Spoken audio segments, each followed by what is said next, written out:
The basic thing I'd like to do is just sort of look at a few points that we should keep in mind as we reassess the education of our children and seek to give them a relevant education, an education that would maintain the survival of our people and advance the interests of our people.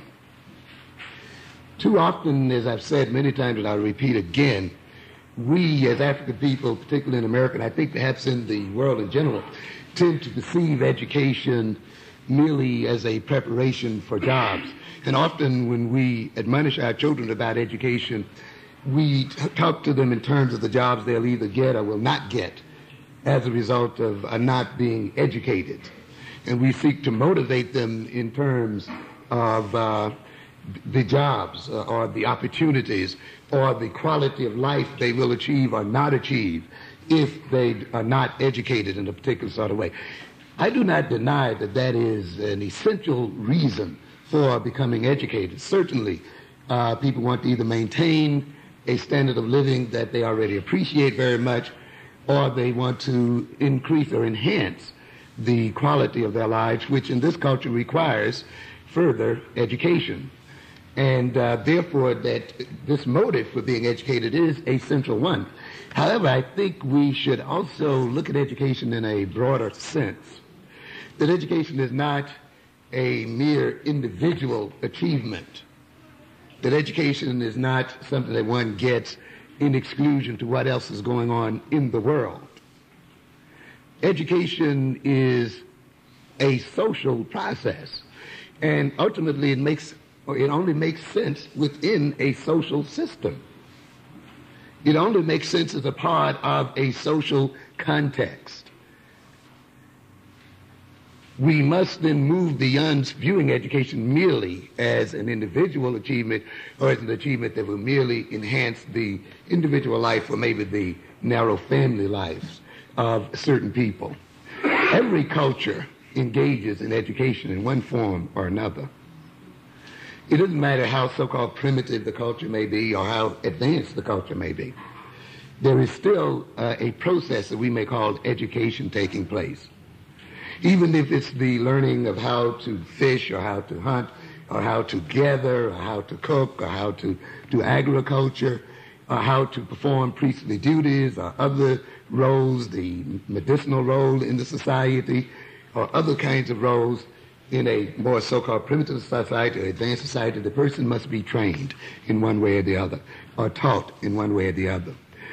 Even if the individual is taught to perform a particular job, that particular job is a part of a network of jobs, a system of jobs, each one interdependent upon the other, each one forming a complex web by means of which a social system is held together and protects itself and advances its interest.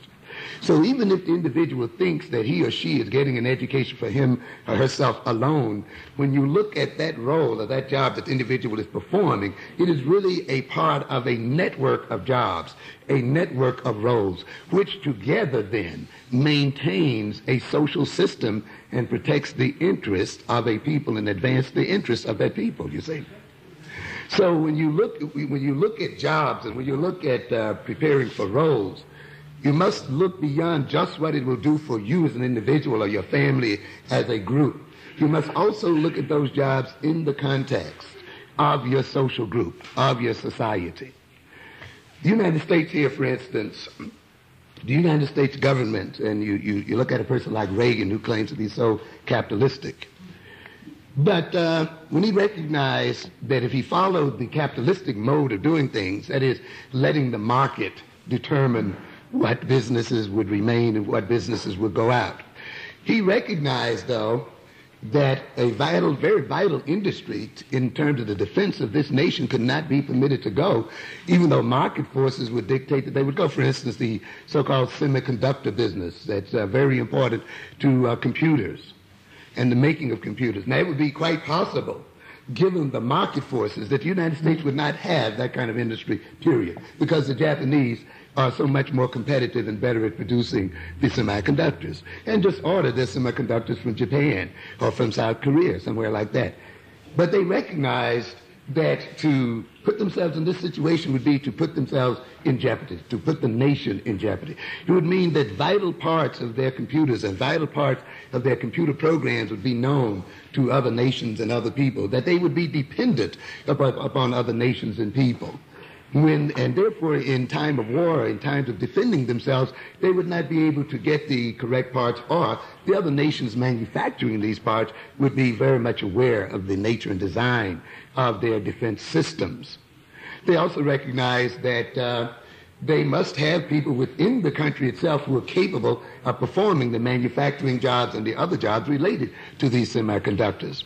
In other words, to lose these people and to lose these kinds of workers are not only losses to the people who might have had these jobs, but ultimately are a loss to the nation itself and puts the nation, makes the nation vulnerable to its enemies. Even such a blue-collar job, such as, a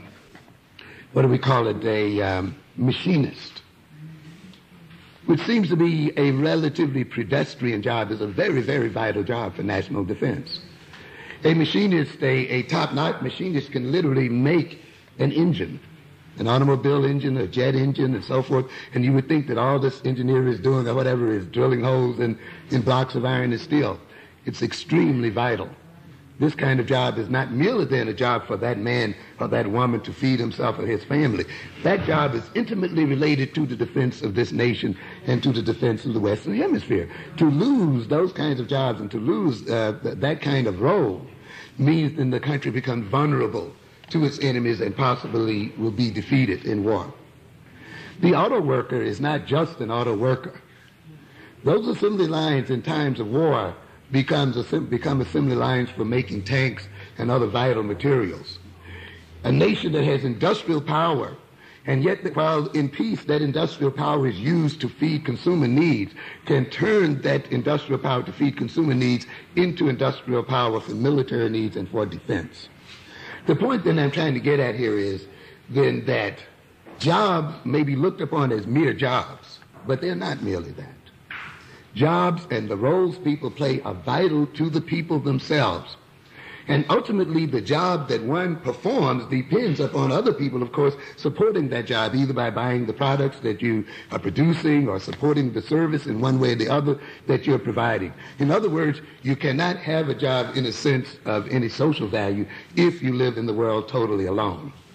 It means then that ultimately, a job, be it even your single job, is a social entity and supported by a social system and contributes to that social system. I think this vital piece of information is often left out when we as African people begin to think about the role of education. I think it's almost deliberately projected upon us, this concept of education is merely something for jobs, merely something to enhance social mobility or social status, or to increase wealth, personal wealth.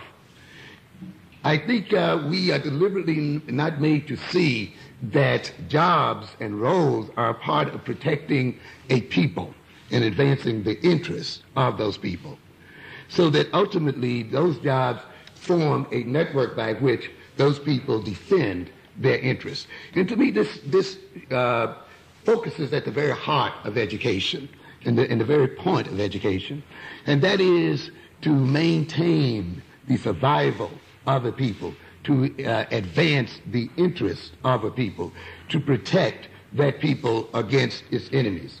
Those jobs then that a people perform and those roles that they perform are essential ultimately to maintaining a social system and to maintaining a people and a nation. We then, as African people, must recognize that this is ultimately what our education and the education of our children should be about. We cannot survive as a people if we merely see the jobs we perform and the roles we play as being merely jobs and roles for our own individual enhancement. We must in some way see the roles that we are playing and the jobs we are performing as part of a complex web of roles played by other people. And we must be able then to perform our roles and our jobs in such a way that if there needs be, they can be performed in concert and in a collective way to advance the interests of African people. If we do not see this, then we will be a people of individuals and a people pursuing his or her own individual pathways. And when our enemies then seek to attack us and our enemies seek to destroy us, we will then often find ourselves having difficulty acting on a collective basis and on a collective level. So ultimately, then, beyond viewing the job as an individual situation, we must view it as part of a social system of survival. When we look at, then, jobs, and when we look at education as being functional for our survival as a people, when we see that we must educate our children not merely in terms of enhancing their social mobility and their income, but as a part of saving their very lives, as part of saving our very culture, we must recognize that you can now go to bookstores, Barnes and Nobles and others, and you'll find several volumes, titles of which are similar to this question: can the third world survive? In other words, people are questioning our very ability as African people to survive into the next century. We are concerned then not just about some metaphysical, psychological sense of survival. We are concerned about a biological sense of survival. Will we exist organically as a people, not just psychologically as a people? And yet we are dealing with the people, when we look at their history, are notorious for getting rid of useless people. And and you can run across now questions that begin to ask if African people are of any use in the future world. When we look at our African situation today, we see a continent, and we see African people of the world over receding on many levels and not advancing. I constantly talk about the Star Wars example of how we go to movies and things of this nature, and we look right at the world as it is projected before us. And because of our narrow view of things, we often just look at it as entertainment and not as the messages that, and we do not see the messages that are often projected therein. I talked about, of course, the Star Wars series, the series that, particularly in its first rendition, did not even focus on black people in the world of the future. And often when you hear people discussing the future, the place of African people is not mentioned at all, because often the people who look into their future do not see African people as playing an important role. When you saw that movie, and when you look at that movie, you see a movie that centers around, of course, Star Wars, and we've entered that era. We talk about Reagan and his Star Wars plan. We see a movie there where people are living on artificial planets that they've built and are floating out in space, and they're talking about a future world. We see in that movie perhaps a post-World War III situation where apparently some groups or some people did not manage to escape the planet during that Third World War, and therefore were left to suffer mutations as a result of radiation.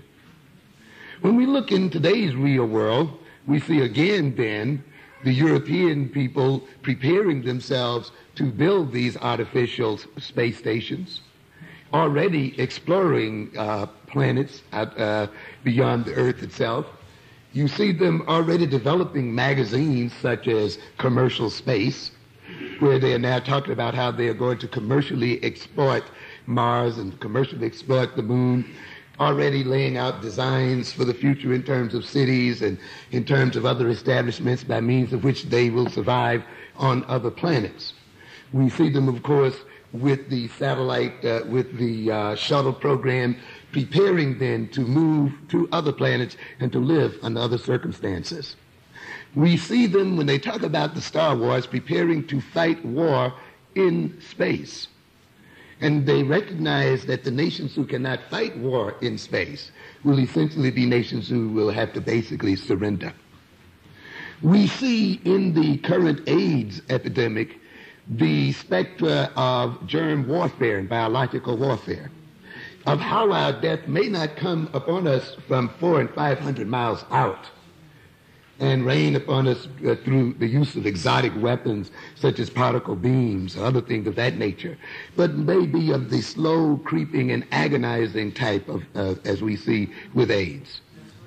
The release of germs and the release of bacteria, the release of devastating crop viruses that will destroy then the very food baskets of people, where they would literally then die as a result thereof. We see, if we look closely at what is going on in the scientific establishment today, nations and people that are concerned with the control of the weather, with a good deal of money and research going into meteorological research, means, and the ultimate means, and the ultimate end being that of literally then trying to control the weather patterns of the earth itself. And the variation of 1 or 2 degrees in the average temperature can have a very devastating effect on crops and other agricultural things on this earth today. This means then that, ladies and gentlemen, those nations who do not appropriately prepare their children and educate their children, those nations and those people who merely see education as a preparation for jobs and as a preparation for individual enhancement and advancement are going to be those nations that are going to suffer with that individual education. And you're going to have the engineering in your head, and you're going to have the math in your head, and this in your head, and it's not going to save you because the engineering and the math is not organized around some national plan or some social system. It is not enough to have knowledge. It is not enough to have information. It is not enough just to have a job. You must also have a sense of nation and a sense of peopleness, and you must have a sense of place of where your education and your knowledge and information fits into the whole to save yourself as an individual and to save your people as a collection. Those nations then who merely educate themselves as individuals and who merely educate themselves so that they can move out of the lower class into the middle class, who merely educate themselves so they can receive a gold watch from IBM or some other kind of place or some light promotion, will be those nations and those people who will suffer and die as a result of future events. And therefore, when we talk about the education of our children, that education must be seen within that kind of context. And we will begin then, and this is from where we must start. We see Gorbachev over there now, rearranging the social and political system of Russia. We see the Chinese rearranging their social and political system. And despite all of their doctrinaire attachments to Marx and this and that, they look at reality and recognize that the ultimate point is their survival as a people. And if that calls for throwing Marx aside, they're willing to do that. And now you see a re-examination of their systems of economics, their systems of education. And you will see then when a people such as the United States and such as the Russians and others see themselves as threatened, one of the first things they begin to reorganize is the educational system. Because that system is vital to survival. And we then as a people must recognize that.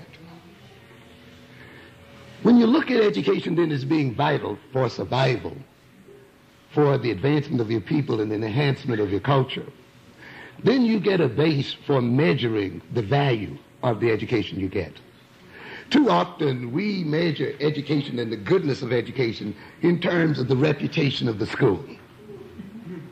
We look at the Ivy Leagues, and we look at this one and that one, and we look at where all the white folk are.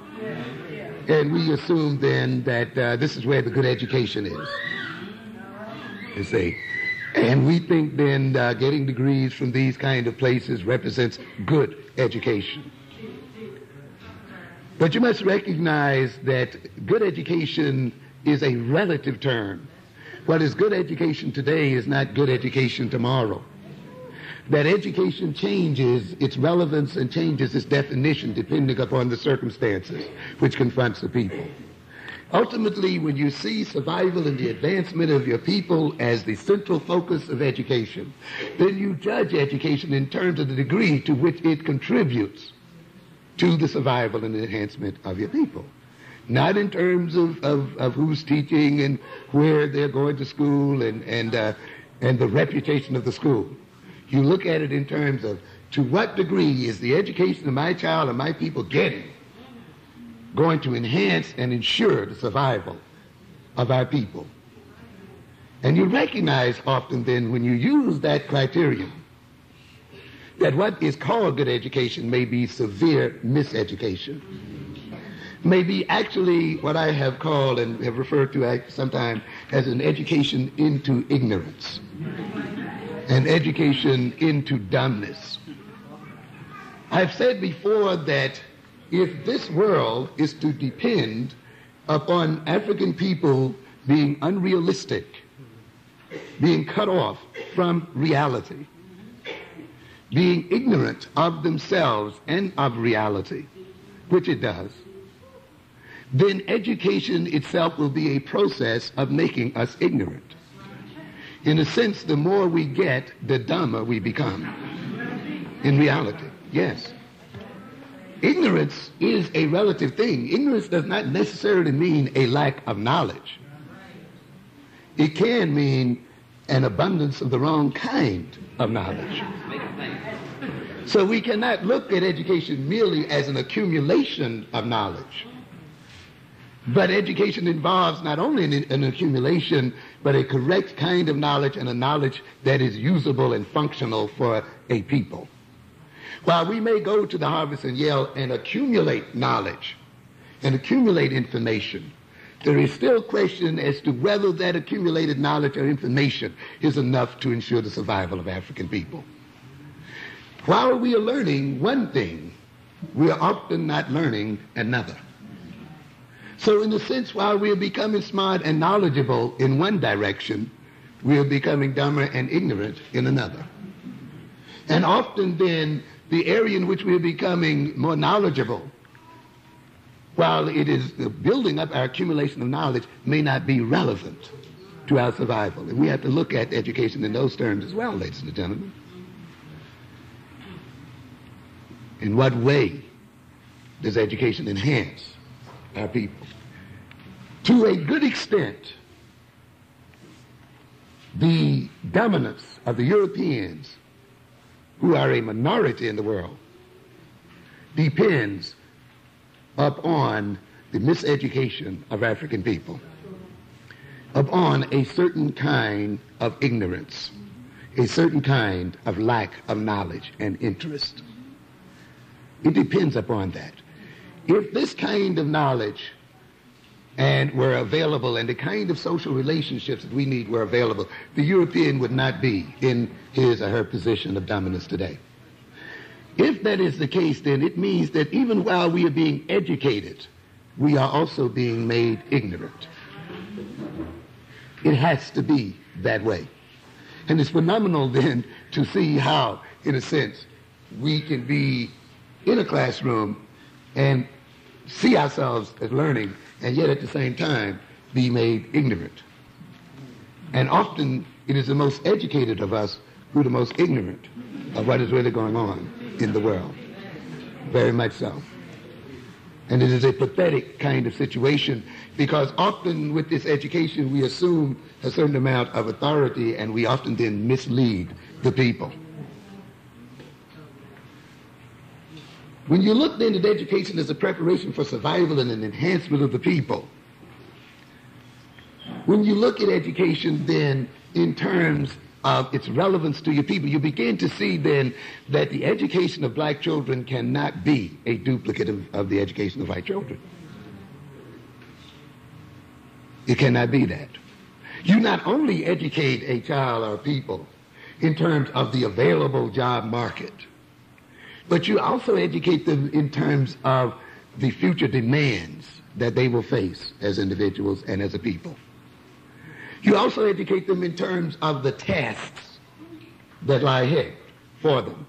And therefore, each generation in many instances must achieve a different kind of education from the prior one because it must assume a different kind of task. The task of the current generation is one I do not envy. It's much more complex in many ways, I think, than the older generations. I mean, the older ones, we fought slavery. That was the first thing you had to deal with. And then after that, you fought Jim Crowism, and those things were quite obvious, you know, the black fountain and the white fountain and the colored thing and the back of the bus and this and that, the not voting and job discrimination and those kinds of things which were kind of obvious up front, you know, straightforward. And yet we see generation after generation of our African people rising up to those challenges and dealing with those challenges.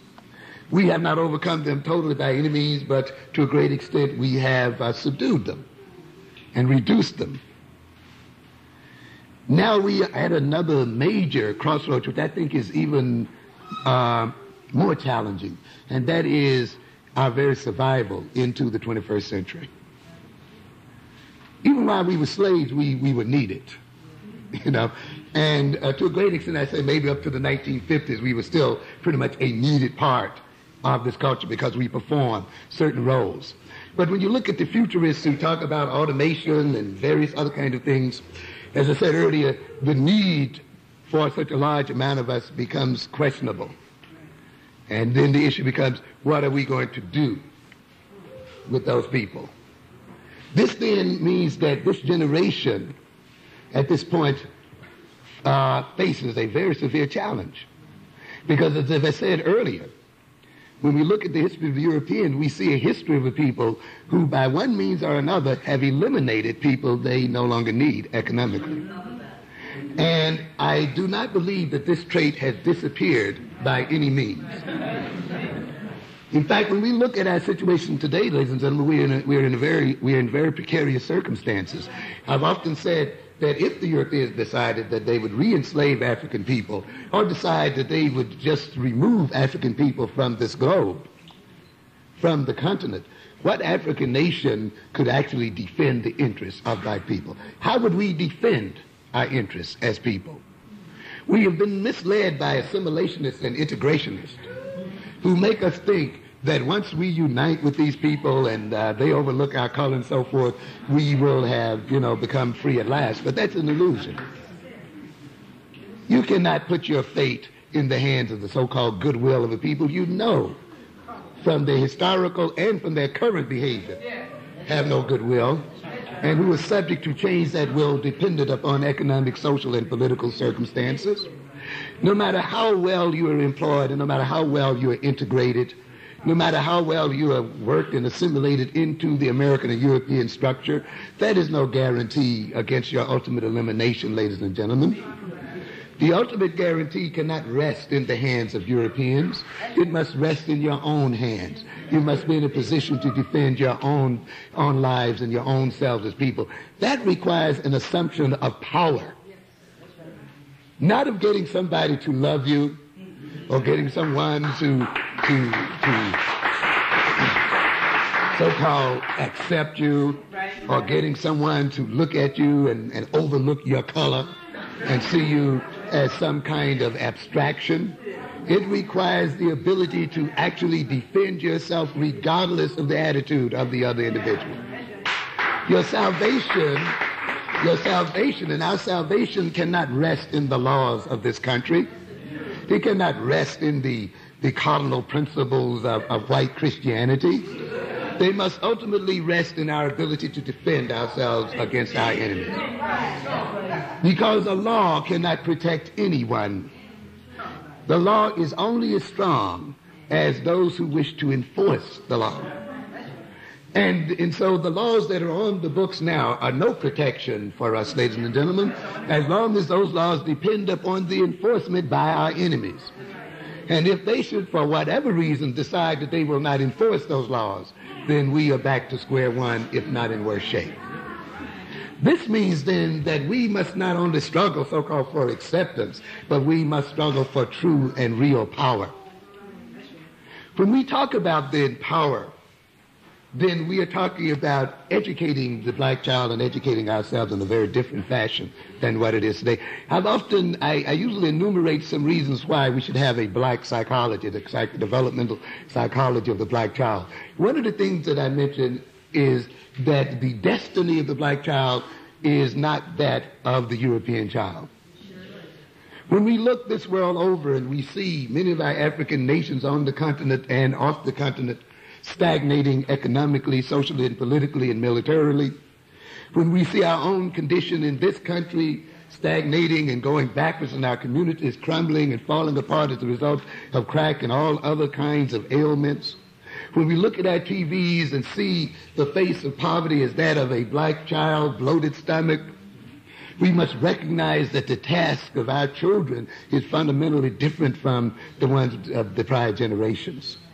When we look, as I mentioned earlier, at nations getting ready now to move out into the universe and to claim other planets and the resources of those planets, and we look at our own situations yet struggling to build a scientific establishment, when we look at our situations where our communities are not owned at all economically or politically by ourselves, we must recognize then that the education that is given to the white child is not an appropriate education for black children.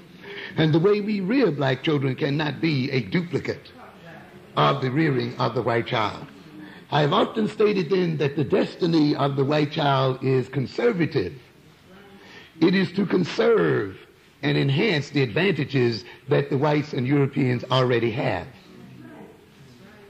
This is at the very center. So you'll hear them talk about maintaining our lead over Japan, maintaining our lead over Russia, or maintaining the gap over this nation or that nation as such. That's not our problem. That's not our problem, ladies and gentlemen. The destiny of the black child, I've often said, is what? Revolutionary. Revolutionary.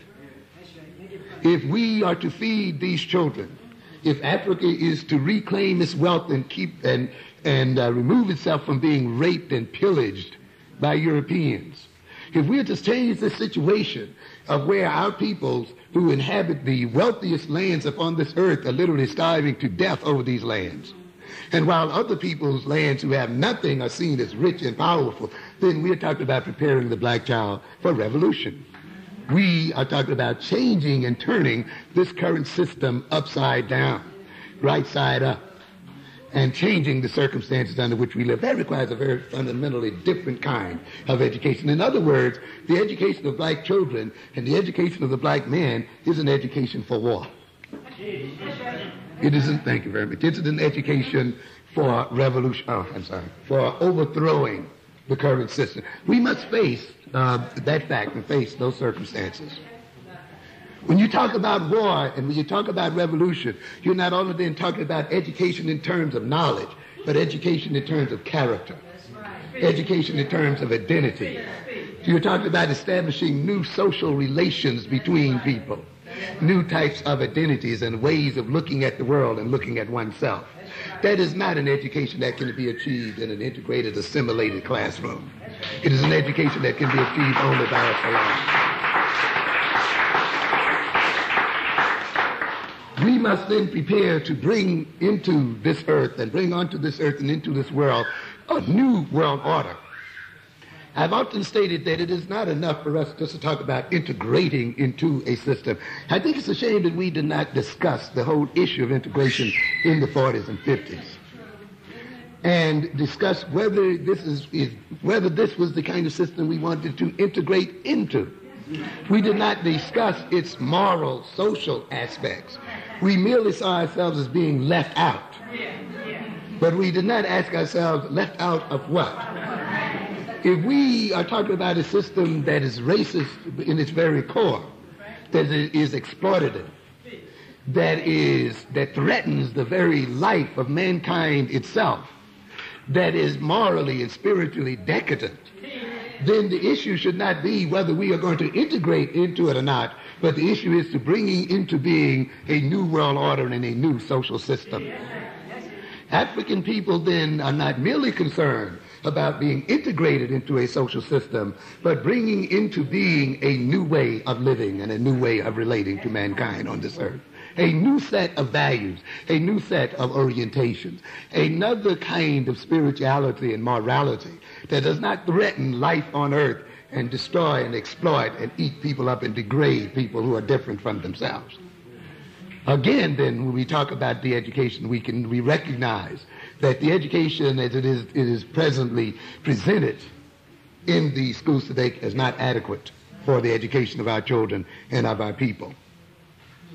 When we look at this situation here in Newark and in these other cities, we should not just be preparing our children and ourselves to work for Prudential and for some of the others in here now that are getting ready to direct the destiny of this city, but to actually compete and overcome and take over those systems. To take over this city, not just to get a mayor elected and get one or two guys and one or two women or something to stand as a symbol when all the rest of us are starving and scratching, trying to make a living. We need to elect people more than just for inspiration, than just for models and so forth. That's good for the moment, but it doesn't help out in the long run. We cannot just continue to live vicariously, living through the success of one other individual or one other person. We must be about the actual physical, economic, and social takeover of this town. If you're the majority in it and a part of a large majority in it or a large minority in it, you should be represented in it in a total sort of way and in a way of power, not just in terms of some kind of tokenism and window dressing. This, though, the establishment is not prepared to give you. It is going to have to be taken. It is going to have to be ripped from their claws, sometimes psychologically and often physically. And this is what it's about. And if we are to survive, we have to prepare our children to do it. Unfortunately, this is a part of the destiny that we have to face ourselves for. It is time for us to control these cities that we inhabit and to use their resources for our advancement. You look at the Board of Education, since we talked about education, say in New York City, that spends something like $6 billion, a tremendous amount of money. I've often said that if I could just sell the chalk to the Board of Education, I'd be rich. If I could just sell the yellow pencils, the number 2 pencils to the system, just the blackboards, the desks, the chairs, and that's the light stuff.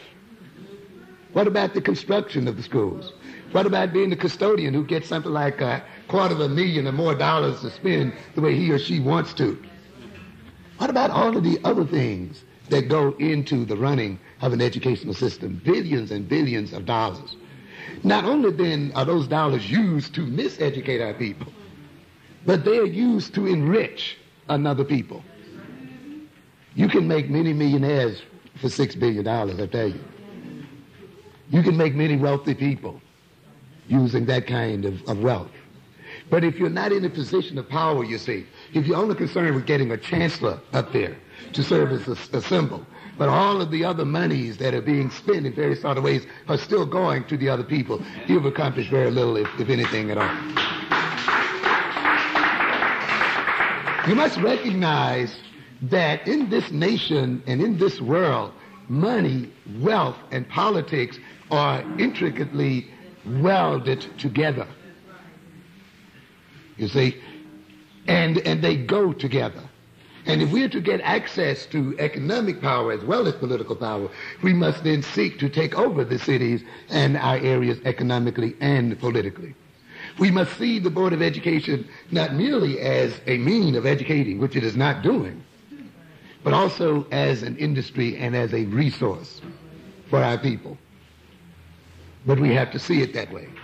But if we're not educated to see it that way, if we go into civics classes where we are miseducated and we're given an unrealistic idea of how the city is actually run, of what actually happens, even though those of us who get educated in these systems will be of little or no value. I've often remarked about 125th Street, with which, of course, I'm familiar,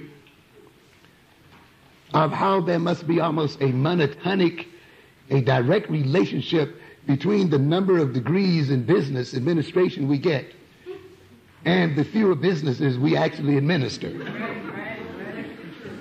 In other words, at the same time we are getting an increasing number of degrees in business administration, other people are coming into the community and managing the businesses.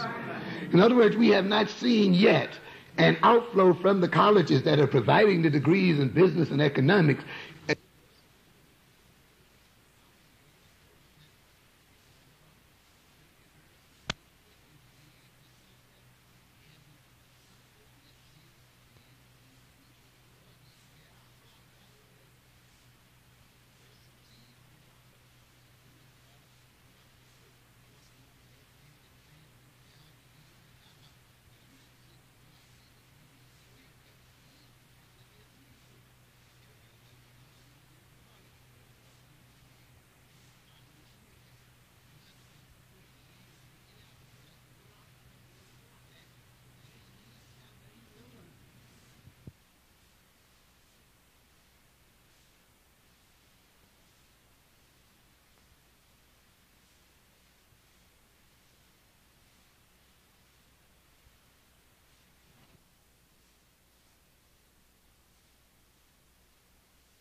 In other words, we have not seen yet an outflow from the colleges that are providing the degrees in business and economics into our communities in any concrete sort of way. It almost seems to be going in the other direction, which means then that the degrees that we are receiving in these colleges and institutions are not degrees designed to advance and enhance the economic, social, and political development of our communities, but are degrees for servants. That no matter how high we go in achieving these degrees, the essential constant remains. That constant being we are educated to serve the interests of another people and to work against our own. So again, it is not enough to get the degrees merely to have them, but those degrees, a part of getting those degrees must be one where we can come and use them for our own interests and for our own people. So when we look at education then in terms of enhancing the advancement of African people, we must recognize that we are the ones who must take up the chief responsibility for the education of our children. That we are preparing our children for revolution. We are preparing our children to ensure the survival of our people and to ensure their own survival as a people. That we are preparing our children to bring onto this earth and into being a new way of living and a new world order. It means then that we must educate our children in a way that's relevant to those goals and relevant to ourselves. We must not look upon the educational approaches of other people as representing quote-unquote standard education. And this is one of the problems that we run into constantly. We permit the European to call his or her ethnic practices standard practices. You see, and they assume then a pattern of being universal, non-racial. I've gotten into trouble in my classes because in a developmental psych class, I decided to teach about the psychology of black and Hispanic children. And yet I had a person who belonged to that group to complain to the white man about my teaching that. Well, she thought it was a narrow course. I want to know about all people. Of course, all people being white folk. You see. Somehow white folk being somehow more universal. You know, you've gotten this theme, if you write about black people, if you're focused on black people, somehow you're narrow. You know, it's parochial. But if it's white or if the ethnicity is not identifiable, then it's universal, you see. And yet I had to call to her attention and to the attention of the others there that you have a system here that is now approaching 80% black and Hispanic in the educational system of New York City. And if you're working with children, particularly in this area, 9 times out of 10, you're going to be working with black and Hispanic children. If you look at the world, you're going to see at least 90% of this world is of people of color. So how is it that if I teach you the psychology of people of color, you seem to think that this is some kind of narrow psychology? Actually, a more universal psychology would be the teaching of the psychology of people of color, not the other way around. But we have been psyched into thinking that if we talk white and teach white, somehow we're being more universal. Yet it is really a becoming ignorant and being made ignorant, because we are not learning about the people who are most vital to us, and that's, of course, ourselves as people. And so you get courses in college that are not called the developmental psychology of the white child, the developmental psychology of the white child. It's just called what? Developmental psychology. You know? And not the economics of white folks and Western Europeans. What is it? Economics. You know?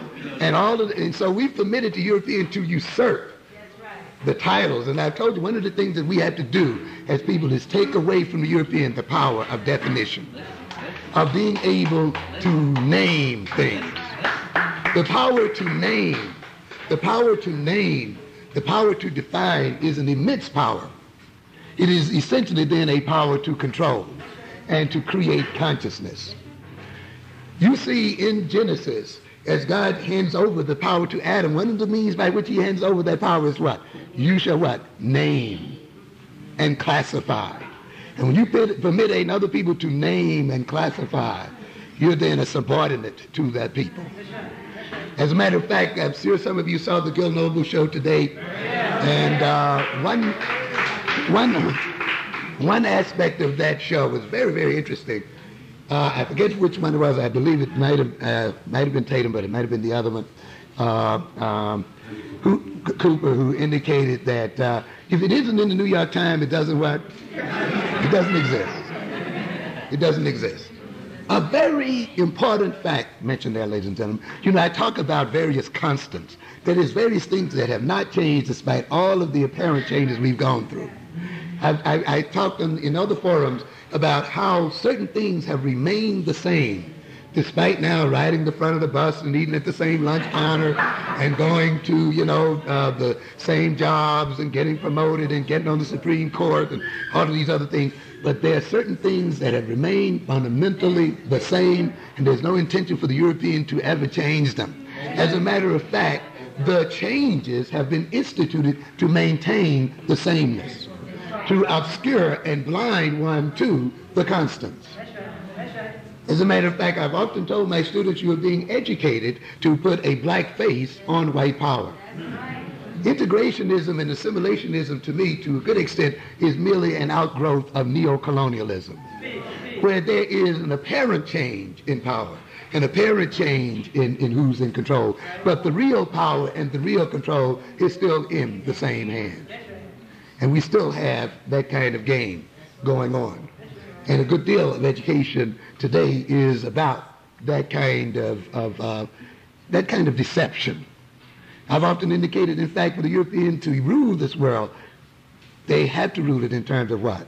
Lies and deception. There's no other way it can be done. When you have a minority that's hardly 10% of the world's population ruling over another 90%, that minority has to lie, it has to deceive, it has to control consciousness. That's the only way it can be done, ladies and gentlemen. As I've so often stated then, in order for us to be in the position we are in, we literally what? Have to be out of our minds. And we have to. And we have to believe lies. The coup that was pulled by the City Sun was a major one. A very major step forward, and a momentous one today.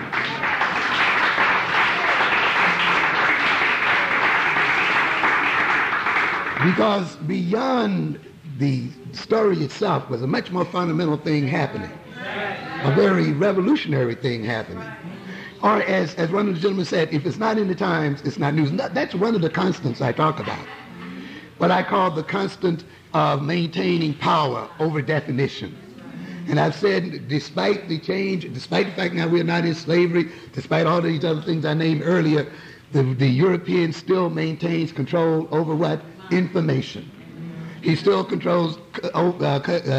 maintains control over definition, maintains control over what is to be called news and what is not news, maintains control over what I refer to as the domain of discourse. That means what is worth talking about and that which is not worth talking about, what is worth knowing and that which is not worth knowing, you see. And often because we are dependent upon these people, our consciousness is shaped by them. And often then because we believe what they call as news is only news and what they do not call as news is not news, then again we are mentally shaped and directed by these people. The coup of the City Sun then, I think, helps to remove that constant which we must remove as a people. And that is of seeing Europeans as the ultimate source and validators of truth. And seeing Europeans as the ultimate source and the validators of authority. And going to them as the final authorities in this world. Hopefully, this incident will mean that we will begin to look within ourselves as people as the basis for truth and the basis for authority. This is one of the things that is frightening now the news establishment and frightening the whole establishment. That is that black people will begin to see themselves as sources of truth and sources of definition and sources of authority. Because once you start seeing yourself that way, you are laying the basis and foundation for a revolution and overthrow.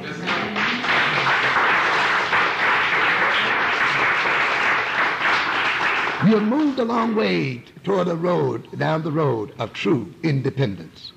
Because being independent, you must have an independence of thought and mind and character and outlook. You cannot be an independent people and be validated only through and by the means of another people.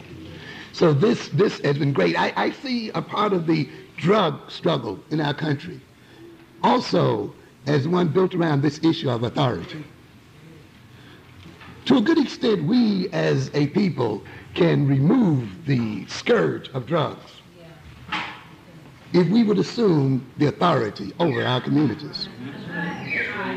But because we've let another people believe that they're the only ones who can make laws, they're the only one who can make rules concerning social conduct, that any other people who are not executing the laws are thereby vigilantes, that any other people who are executing the laws other than themselves are vigilantes, that no other people on this earth have a right to make rules and regulations and control their life circumstances, you see, are therefore wrong. When we fall into those beliefs, that we do not have a right as a people to protect our children and to protect our communities, we are going to be destroyed. It means, though, that if we are to protect our communities and save our communities from the destruction that they're now facing, we are going to have to assume authority in our communities. The problem then with the drug situation, to a good extent, and it's not the total problem, but to a good extent, is that this European community does not turn over authority to the black community. It would rather see our communities destroyed and eaten up by drugs than to see a bunch of black men and women get out here and decide that they're going to run these dealers off the street. You have to sit around and watch your children and our children be destroyed and fall under addiction because we feel as if we don't have the authority to go out and remove people who are destroying them. But when you're educated by another people, you see, when you fall under and we fall under the rulership of another people and we assume that they are the ultimate authorities and validators of truth, this is the consequence. Destruction of ourselves and of us as a people. And this is what's happening to us. When you do not educate your children to take authority, because revolution cannot be, by definition, what? Legitimate. You don't create revolution by obeying the law. No. I'm listening. You create revolution by being illegal and going outside, quote, unquote, the law. If it then takes our going outside of the law to protect the advancement of our people, then by all means we must do that. And by all means we must prepare our children to do that.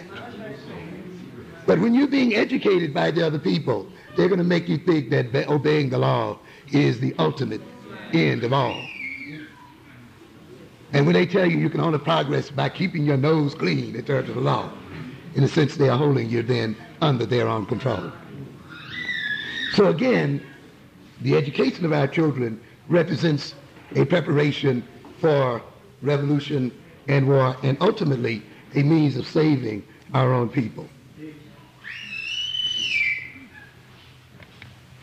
With that in mind, then, how do we tailor education? What kind of milestones or markers should we sort of look for or lay down in terms of educating our children? What is the problem with the current educational system?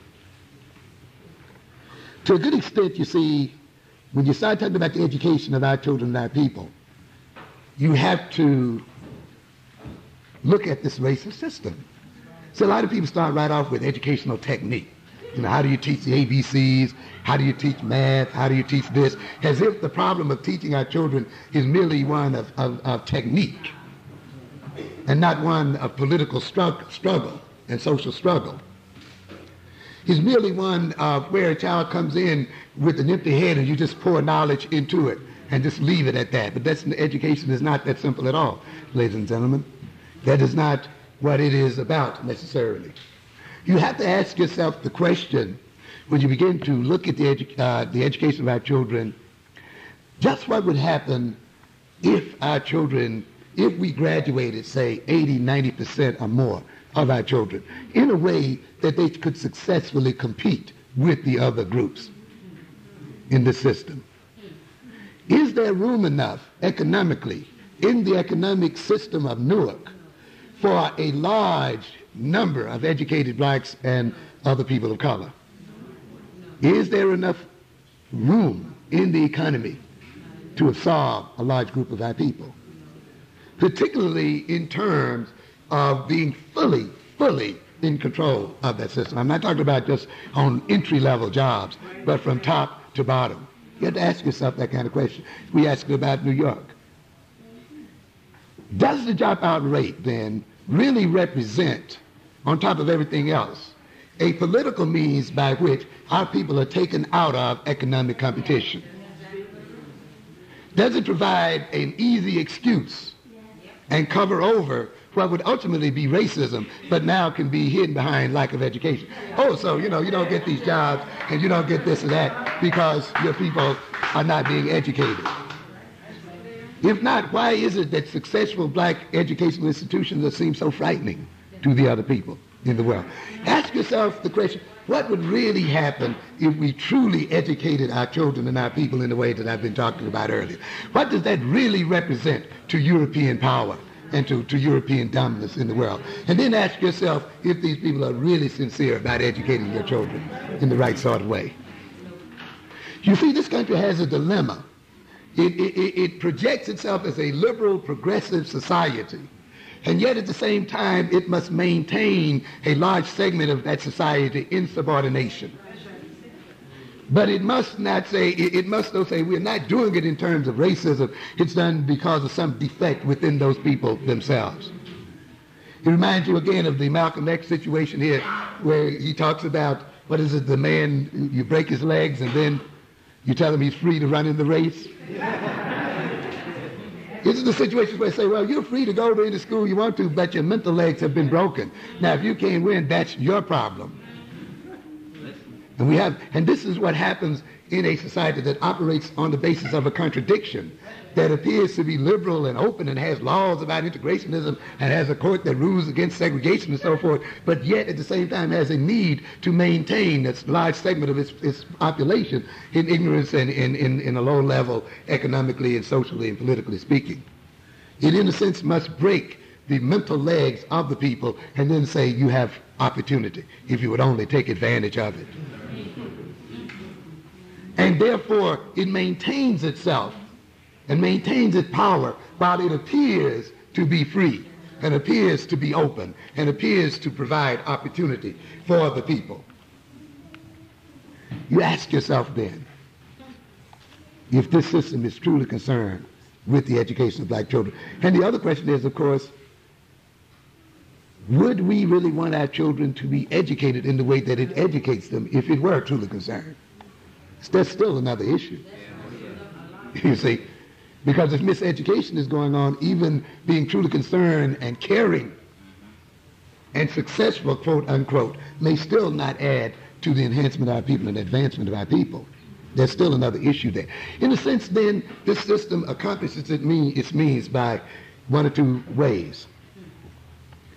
I think I saw Kenneth Clark railing the other day in the paper there when they were debating this issue, so whether black children think differently from white children. Some of you might have seen a couple of those pieces.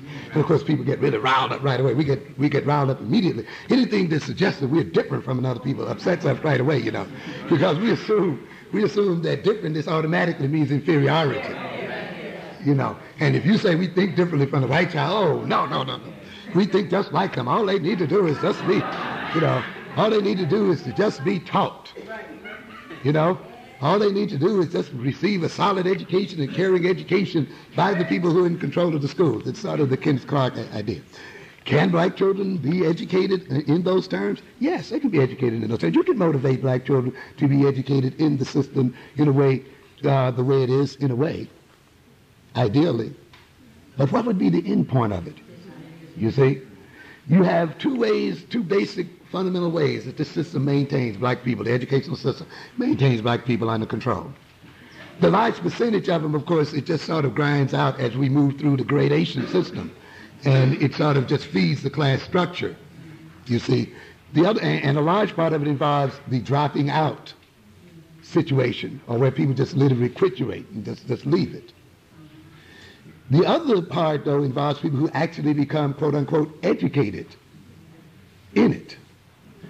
But education at the price of alienation. Education at the price of being cut off from cultural roots and cut off from one's sense of peopleness.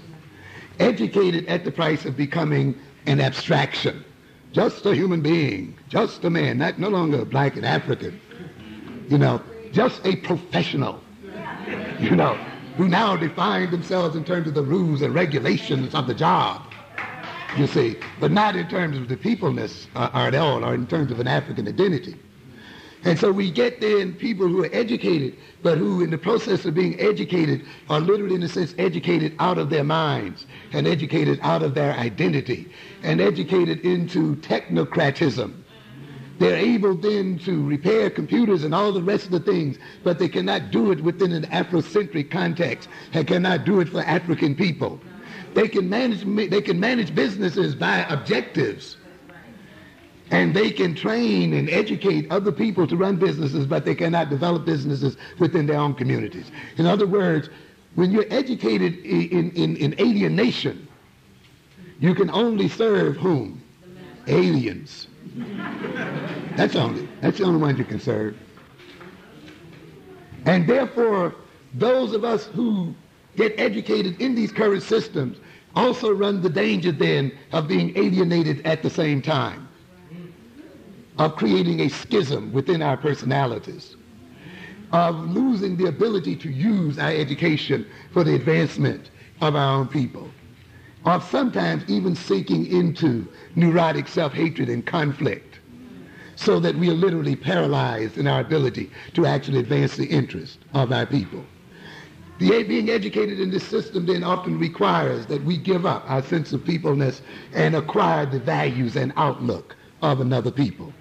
And in a sense then we become black white folk, or white folk with black skin. You still do not have true integration in this kind of system, but you have black white men and black white women intermixing with white men and white women. Because integration, and true integration, would mean that you're bringing in a true African perspective to the table and a different set of values and cultural orientation, not people who've been made over. So often the educational process here is one of being educated then into alienation. Now let us see then how we would tailor this education to our children. When you talk about educating a child, you must have some sense of the developmental psychology of that child. It's very important. One of the reasons why our children are miseducated is that the educational psychology and the educational approach that is used in the educational system is based upon the psychology of the European child. The black child, as I've often said before, is not a child who happens to be black, as if some curse had fallen upon it. That our Africanness represents more than color, has a long and beautiful history behind it, and that each black child contains in its body and in its genes a encapsulated form of all of the history and experiences of black people. The experiences of our people, of African people, is represented in our very bodies and in our very minds, ladies and gentlemen. We not only have an individual consciousness and unconsciousness, we also have a collective consciousness and unconsciousness. Even though the current generation of children may not have been born in slavery, the experience of slavery as a black people is still represented in them today.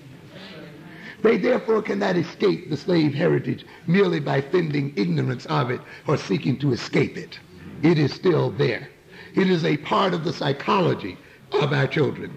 And we ignore that history of our people at our peril. That is not the psychology of the white child. It's not a part of that psychology.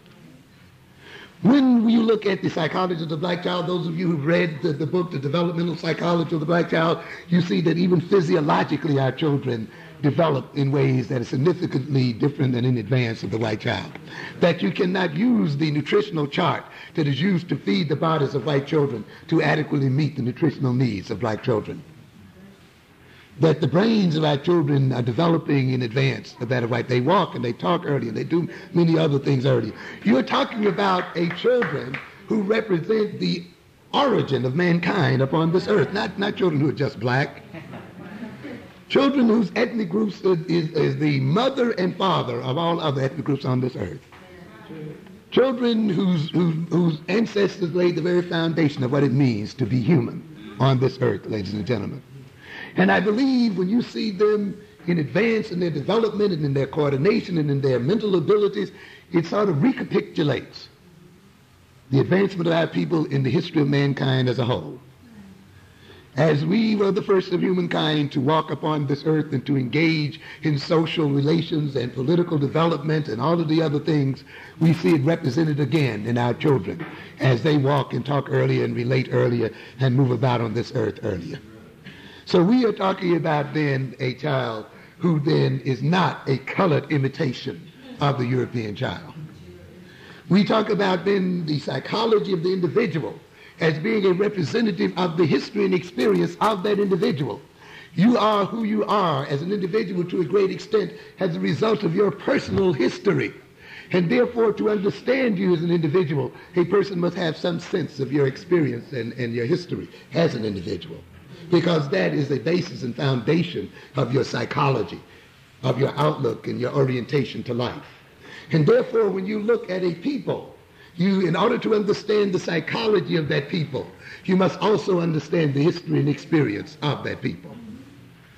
If you do not understand the history and experience of that people, you do not understand the psychology of that people.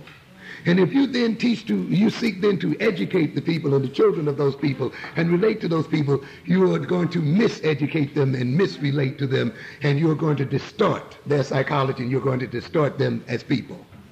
When then you have your children being taught by teachers and by people who are not familiar with their history and experience as a people, and who are therefore not familiar with your psychology, when you are being taught by people who are not familiar with the tasks that I mentioned earlier that must be performed by your current generation, when you are being taught by people who are not familiar with the destiny that you have as a people, your children then will be miseducated. They will be mislabeled. They will be given false labels and called deficient and all of the other negative names we so often hear about our children. When you establish then an educational system, you must have some kind of intuitive or at least clear knowledge of the psychology, the developmental psychology of the children you're teaching and of the people you're teaching. When you talk about when you're going to teach them to read, or when you're going to teach writing, or when you're going to teach math, or when you're going to teach this subject or that subject, that assumes that you have some sense of the child's psychological and physiological readiness before you move into teaching various areas. And different areas and different people, because of different biological, social, and political and psychological histories, will achieve readinesses at different times. And therefore, you cannot operate on the basis of something called a standard education. There's no such thing as a standard education. You have to remove this idea. You got to get rid of the concept of equal education, of the same education. Those are empty terms and have no meaning whatsoever. They're going to misguide you. As I've stated before, and some of you have heard me on the Gary Birch, who told us that all children must learn the same thing at the same time? Why do you submit yourself to these standardized tests? Who told you that your children had to know the same thing at the same time as some white child across town, and that if he didn't make this score at this point in his psychological growth or physical growth, he's somehow what? Deficient and in need of remediation and in need of holding back? That is a dastardly assumption, and it's an arrogant, racist assumption. Do I mean then that they have to be behind some other group of people? I don't mean that at all. It may mean that they have to be what? Ahead. But what I mean most of all is that how they're tested and how they're evaluated should be relevant to their psychology and their history and experience as people and where we want to go as people, and that's not coterminous with other people. We must not be afraid to be different, to define ourselves in terms of ourselves. We talk about the black family, and I've often warned people, we can define the black family the way what? We feel like it. The European family is not a divine, God-sent family. And simply because the African family does not resemble that family doesn't mean it necessarily has to be called broken or this or that. There are many ways you can define a family. We have a right to redefine and restructure our family dependent upon the way we want to go as people. It does not have to fit another people's definition of what a family is about. But when you fall for that, then you get into feeling guilty, ashamed, and all of the other kind of things we begin to feel, and that is infused into our children, and it psychs them out and continues to create a vicious cycle that destroys us as a people. We have to take over the power of definition. But we often are not facing this. And the education of your children and of yourselves would imbue in your children and ourselves this kind of sense of control, that we have a right to define and to do things in terms of our interests. So in a sense then, in order for this educational system to appropriately educate our children, the educational system then must have a knowledge of the developmental psychology of African children. And the educational curricula must be based upon that knowledge, not upon that of the white child. You have a system here then where you've inherited an educational system set up by other people for whom? For their children. You see? And what has happened then, you've force-fed and pushed your children into these structures, psychologically and otherwise. And now you become shocked as to why they do not succeed in these very systems that have been set up for the interests of other people. In a sense, our children are smarter than we are in a way because they know that there's something wrong, fundamentally wrong with this kind of thing. That they are being misshapen, that they're being forced outside of themselves, that they're being alienated. They may be not able to articulate it in psychological and other sociological terms, but it's felt in the heart, and the resistance comes out in one way or the other. But that resistance, instead of being looked upon as a cause for examination and analysis and for change of the system, is looked upon as a basis for labeling the children as suffering from learning deficiencies and other kind of disabilities. And this is the kind of excuse that we have around here. That's right. And the kind of games that are going on. And too many of us, even the so-called educated blacks, buy these definitions. I was listening the other night to Barry Farber, and I just took a minute, that's like listening to Bob Grant, right? and I caught him just for a second because I can't deal with him any longer than that. And I turned to the station just at the point where he said, "Oh, I wish Roy Ennis were here."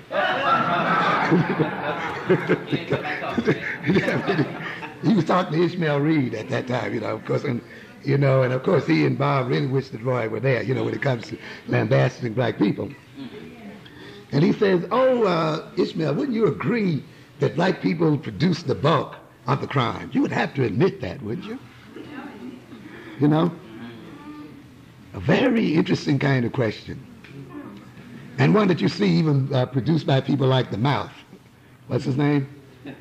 Morton Down. Same kind of thing. You must admit that your people are creating the crimes, and when it comes to mugging and to this and to that, that they must be doing the majority of the crime. It's an interesting issue, again. And unfortunately, I see many of our people not dealing with that issue. And of course, because we read white statistics, we really get caught up in it. Because when you say, well, percentage-wise, that may be true, But is it? What's even more fundamental than that question? Who is in control of defining what crime is? You see, let's look at that first. Because your definition of crime may not be necessarily what? My definition of crime. And is it that you define crime in such a way that you decriminalize your own people and criminalize another people? As I've stated in another context, the European system needs black criminality. That a part of the process is for us to be viewed as criminal. I've stated before that if people see you as a criminal just by looking at you, then it means they have a need, psychological need within themselves to perceive you as that way. If whites then suspect every black man of being a criminal, then it must be that they need to see every black man in that light. And that need then must serve some psychological, political, social interest that they have as people. And we don't have time to go into it yet, but that's where it starts from. If we do not view slavery and enslavement of our people as the ultimate crime, the discrimination against our people and the destruction and exploitation of our people as the ultimate crime, then we will fall for those kind of questions. If we do not see the so-called criminality of black people as a punishment, ultimately, for the so-called criminality of white people, if we do not see the so-called criminality of black people as a punishment, ultimately, for the so-called criminality of white people, we'll fall for that kind of question. The idea is to understand where this stuff comes from.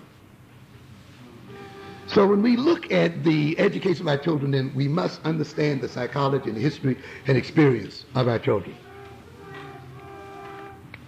Let's look at another instance. The schools then that we have inherited are schools that were designed to educate another people, another children, to meet other demands and tasks that are relevant to them. Therefore, being educated in these systems then necessarily miseducates our own children, whether they're quote unquote successful in the schools or what? Unsuccessful in the school.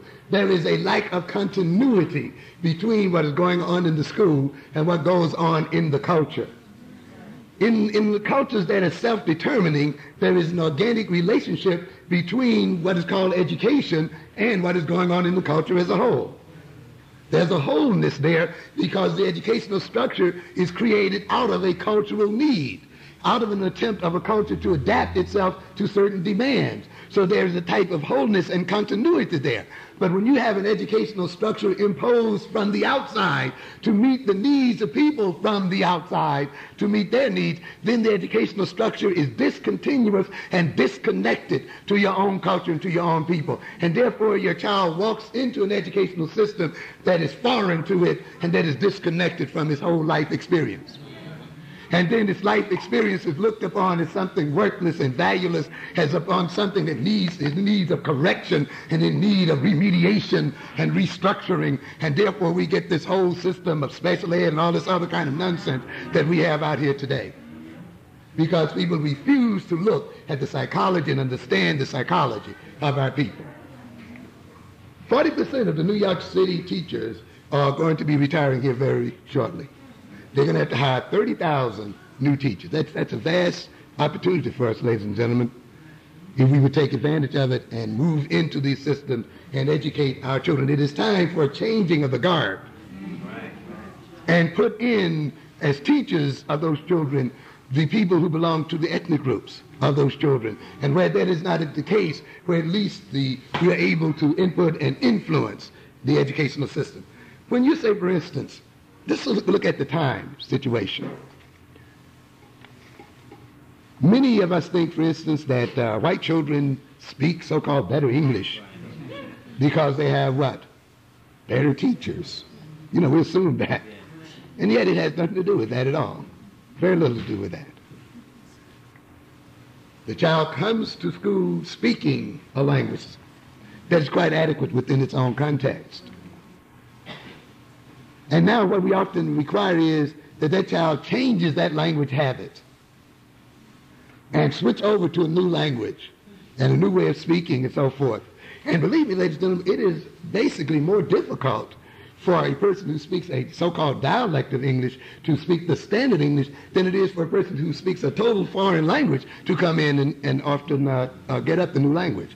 We often think because black children speak a so-called English that's similar to the standard English, it should be easy for them to move from that English into the so-called standard English. Actually, it makes it often more difficult because sometimes it's much more difficult to tell the difference, you see, between the two. And you can't understand why is the teacher saying Carolina when I'm saying Carolina? You know, you don't hear the what roll, you know, and you know you not only speak in what in dialects, we often what hear in them, and often we people are saying things we just don't hear it even because we are not what listening for it. It's not enough to have good ears and good hearing. You must also have what good listening faculties as well, you see. And therefore what's happening here? Often then, if we talk about sane education, which for many people means having the black child in the classroom for the same amount of time, for the same amount of instruction as the white child. We call that what? Same education and equal education. But recognize what you're doing here. One goes into the school where the language is already a language that he what? Speaks. That is continuous pretty much with the language he already has. His mothers and fathers are the one running the school. And so he's a part of it. So he may have to fine-tune it a little bit. And yet we say we're giving the black child an equal education when we put him in what? The class at the same what? The same time unit and the same fourth and tell him you got to make the same grades as the other one. Now two things have got to happen in that situation. Either the child has got to learn, let us say, twice as fast, in the same unit of time, or else if you don't expand the time and readjust the time, then the child is seen as what? Deficient and falling behind. You see? And this is often what happens. You must recognize that a culture is not only a way of living and a way of relating, it has a time dimension related to it. And therefore, if you're educating your children, you must think in terms of the time requirements that are there as well. Now, when I see in my psychology classes, black students coming in, African students coming in, the thing that I regret often is not that they have disabilities or inabilities, is that I don't have enough what? Time. If you're going to tell me that they are half as far, if you want to use that term, as is the white student, then why don't I have what? Twice the time. But what you're telling me is they're half as advanced, but you still have what? The same unit of time. And therefore you're saying you're giving them what? An equal education. And therefore if they don't arise to standards, there's something wrong with them. They need remediation and restructuring in some sort of way. No, but when you get to know the psychology, when you get children then who are wrestling with self-concept problems, with identity problems, with motivational problems, and all of the other kind of issues we talk about in the black community, you must recognize then it may take a year or two of their early time just getting them set up, what? Psychologically to undergo the educational process.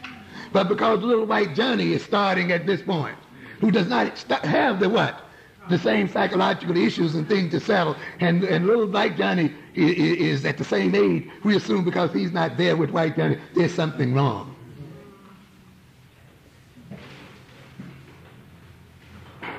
I've said, who said that there's such thing as 7th grade math? What is 7th grade math? What is 10th grade math? I mean, is there some universal metaphysical thing called 10th grade math? No, it's math you may teach at a particular time, but there's no law that says it has to be what? Taught at that time. And then if the person is not taught it at that time, quote unquote, they're retarded or backwards or something like that, there's no rule that says that at all. But we assume that right away. We assume that because of the other people, because we do not define ourselves.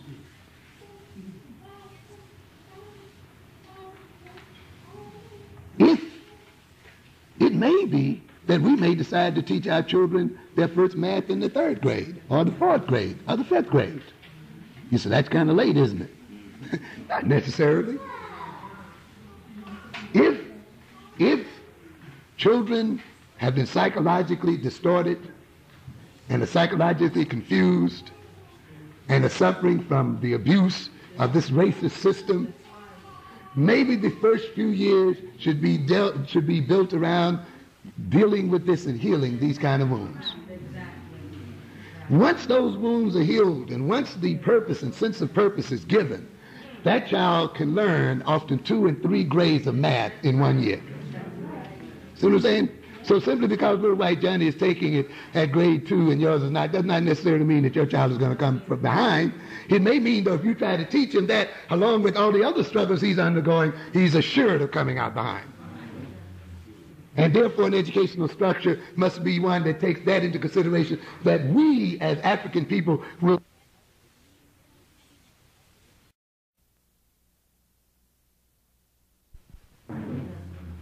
And therefore an educational structure must be one that takes that into consideration, that we as African people will time the education of our children relevant to our own social system and time dimension. So then, to shorten it here, we have to look then at the history and experience of our people. We have to change the level of expectations concerning our children. The intention of this world is to maintain black people in servitude. There's been no intention to change that at all. Now, you may be a presidential servant if you want to, a vice presidential servant, or a neo-colonial African leader servant. You're still servant just the same. And to create and to build that servitude requires a creating of character.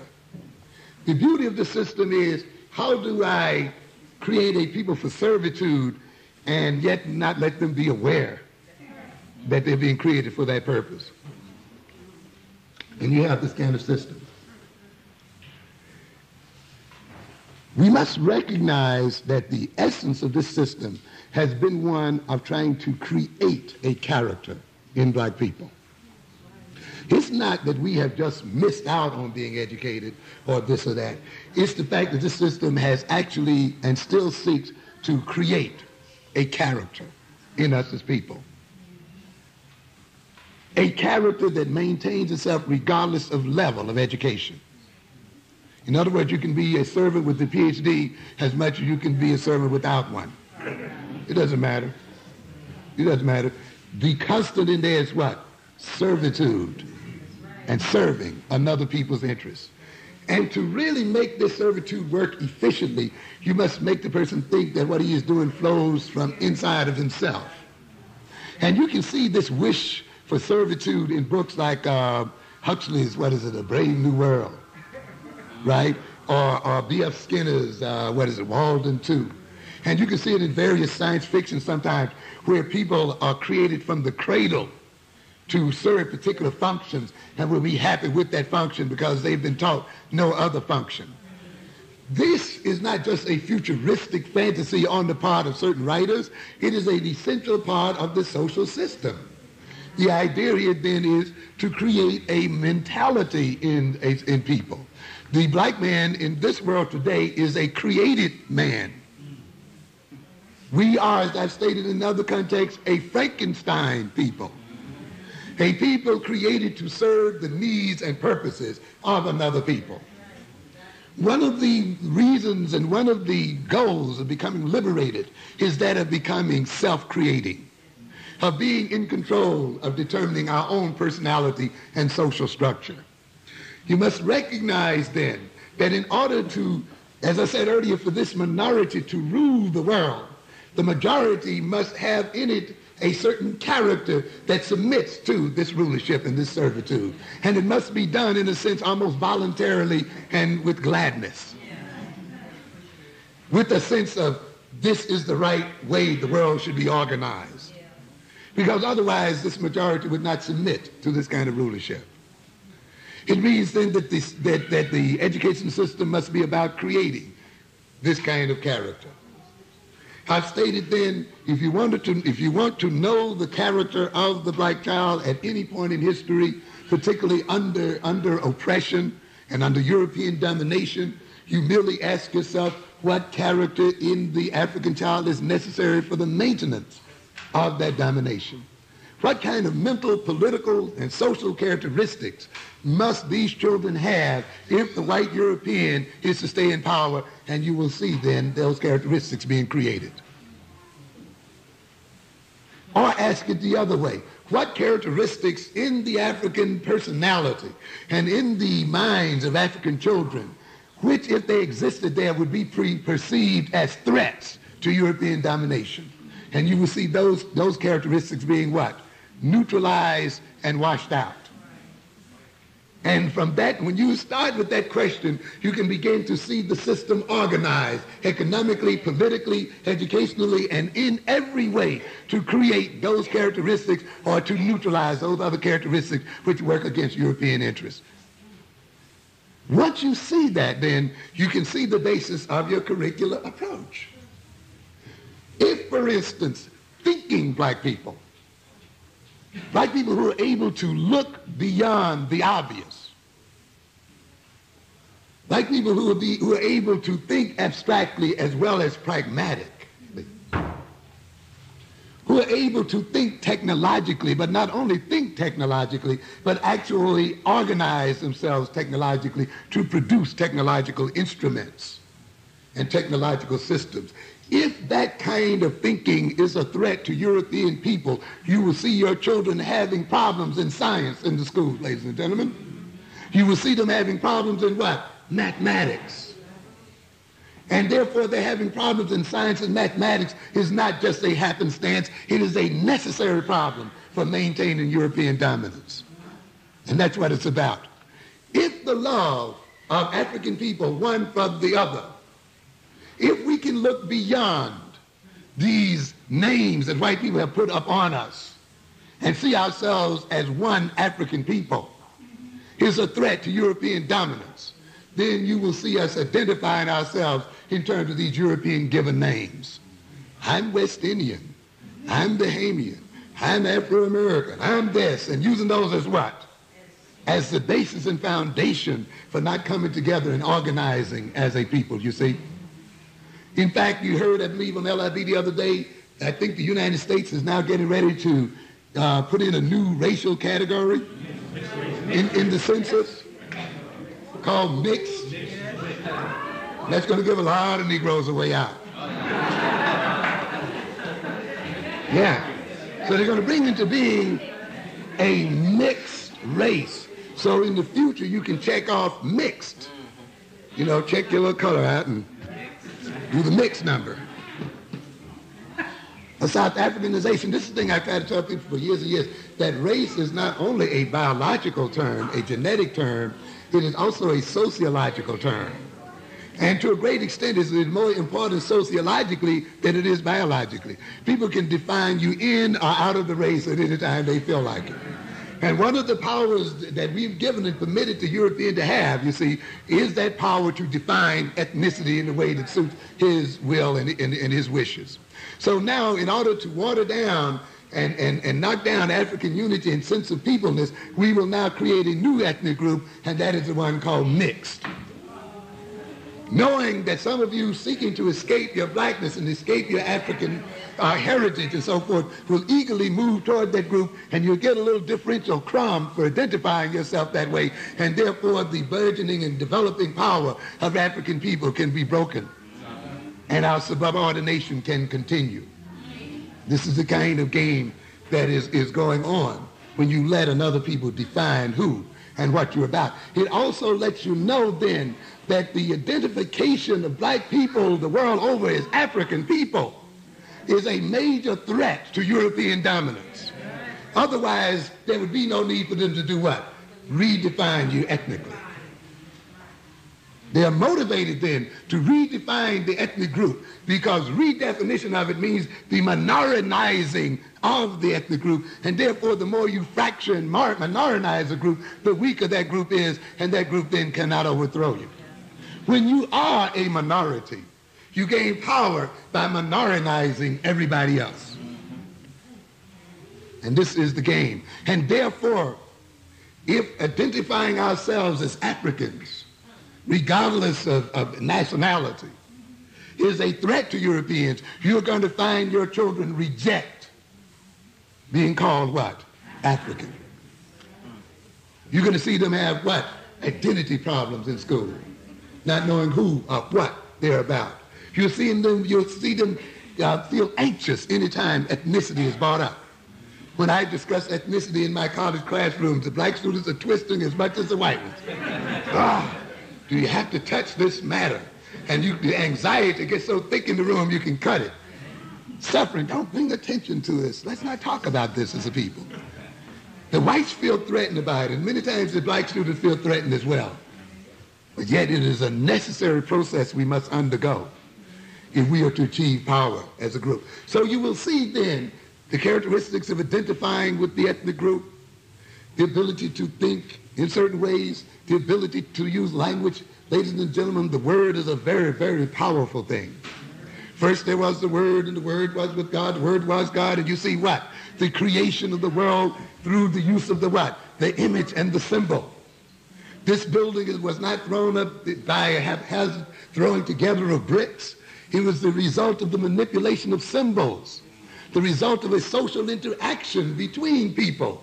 People of various professions and groups and levels and so forth, talking and relating to each other in some social system and social means and relating to each other. People who use figures and drawings and symbols and so forth. And it is out of this symbol-making process, this ability to manipulate symbols, of which words are, that creation takes place and that ideas come into concrete reality. And when you then want to rob a people of their creativity and of their ability to construct and to build and to found institutions and to found social relationships one with the other, then you rob them of their ability to relate to themselves symbolically and to use symbols very easily and to use symbols efficiently. And therefore you will have and see your children having problems with what? Language and English and so forth. and the use of words. So the troubles that you see in terms of the use of language in math and in science and in identifying themselves, the trouble you may see them in terms of being able to associate cooperatively one with the other are not mere accidents. They are politically necessary. As I've said, when we talk about the psychology of black children and of black people and the so-called maladjusted psychology of many black people, we must start from the point that the sickness of black people is a political necessity, that the sickness of our people is economically based and politically necessary for another people to exist. We could not be in the condition we are in as a people if we were in our right minds and if we were identified one with the other and related one with the other. We cannot be. We could not be in the condition we're in. We can only be in this condition to the extent that we are outside of ourselves and off our center as a people. And therefore you have a social system in which every institution is designed to maintain us in this mental state of maladjustment. Therefore, when you recognize this, that the inability to think or the distorted ability to think, to have problems with the manipulation of symbols, to have problems with math, is a political issue. It lets you recognize then what must go on during the educational process. Has the white child been robbed of these things politically? Then why then are we talking about educating the black child in the same way? If we know that our children have been robbed of thinking skills so that another system could exist, they've been robbed of technological skills, they've been robbed of social skills, they've been robbed of certain character skills, they've been robbed of certain social goals and purposes and sense of self, then it means that an Afrocentric education must include these very definitely within its curricular approach and within its pedagogical approach. It will not matter whether the white folk have it. They won't have it in their system. They won't teach it over there. But in the black system and in the African system, we must have it. And we must make time for it. And we must organize the time and the curriculum and the approach for this to happen. And therefore, we cannot look at another people's system and judge ourselves and use that system for education of our people if we are to maintain our survival as a folk and to maintain ourselves as people in the future. So, as a base for starting an Afrocentric educational curriculum and a curricular approach under oppression, we must found that approach upon a sound analysis of our people. Upon a sound analysis. If you have not studied the psychology of your people, if you've not understood the psychology of your children, if you try to understand it merely through the perspective of another people who are your enemy, then you're not prepared to provide an education for African children. You must be able to do that. We have a bunch of black people who are Marxist, you know, even though the Russians are throwing it away and the Chinese are throwing it away. You know, but we bite down on it very hard. I will not argue the merits of Marx and so forth. What I look at, though, is this. Why are you taking a pre-digested system of thought? Why not do as Marx did if you want to play this game? That is also, as well as perform an analysis of the history and experience of your people. He looked at the history and experience of European people. He analyzed the European society and based upon that analysis founded a doctrinal approach, an outlook. Then if you're truly Marxist, why do not perform a true and deep and thorough cultural analysis of your own people and found your psychology and found your economic, social, and political approach based on that analysis instead of some pre-digested system from someone else and imposing that other system upon yourself. This is what it requires. So it means then that if we're going to found an African system, we must found it then based upon a knowledge of ourselves. It means that we must look at then successful systems that have operated around the Afrocentric mode and Afrocentric outlook, and where that kind of system does not exist, we must create one. At the root of reclaiming our intellectual capacity, of which we are in no doubt as to its greatness and size, We must recognize that the reclamation of our mentality, psychologically speaking, the reclamation of our sanity, psychologically speaking, the reclamation of our intellect, academically speaking as well as socially speaking, lies ultimately at the base of the reclamation of our African identity, of recognizing that we are an African people. That's at the center of it all. You cannot deny your Africanness and be in your right mind. You cannot deny your African identity and appropriately use your knowledge for your own advantage. It is impossible. As I've said, at the center of being in one's right mind, at the center of being sane, is a knowledge of reality. You cannot deny reality. You cannot be blind to reality. You cannot see a distorted reality and function in it efficiently. You will be overcome by it and ruled by other people who may have a better grasp of reality than yourself, or who are creating the reality you believe in. To deny our African identity is to deny reality. And to deny reality is to escape into insanity and not have the ability to use our own minds productively. We talk about our children being impulsive in the classrooms. Talk about them being hyperactive. Talk about them having short attention spans. Talk about them having little self-control, being little interested in learning and motivated to learn. And yet we do not recognize the centrality of identity to these so-called issues. First of all, I've stated that our children must have problems of self-control if they're ultimately to come under the control of whom? Another people.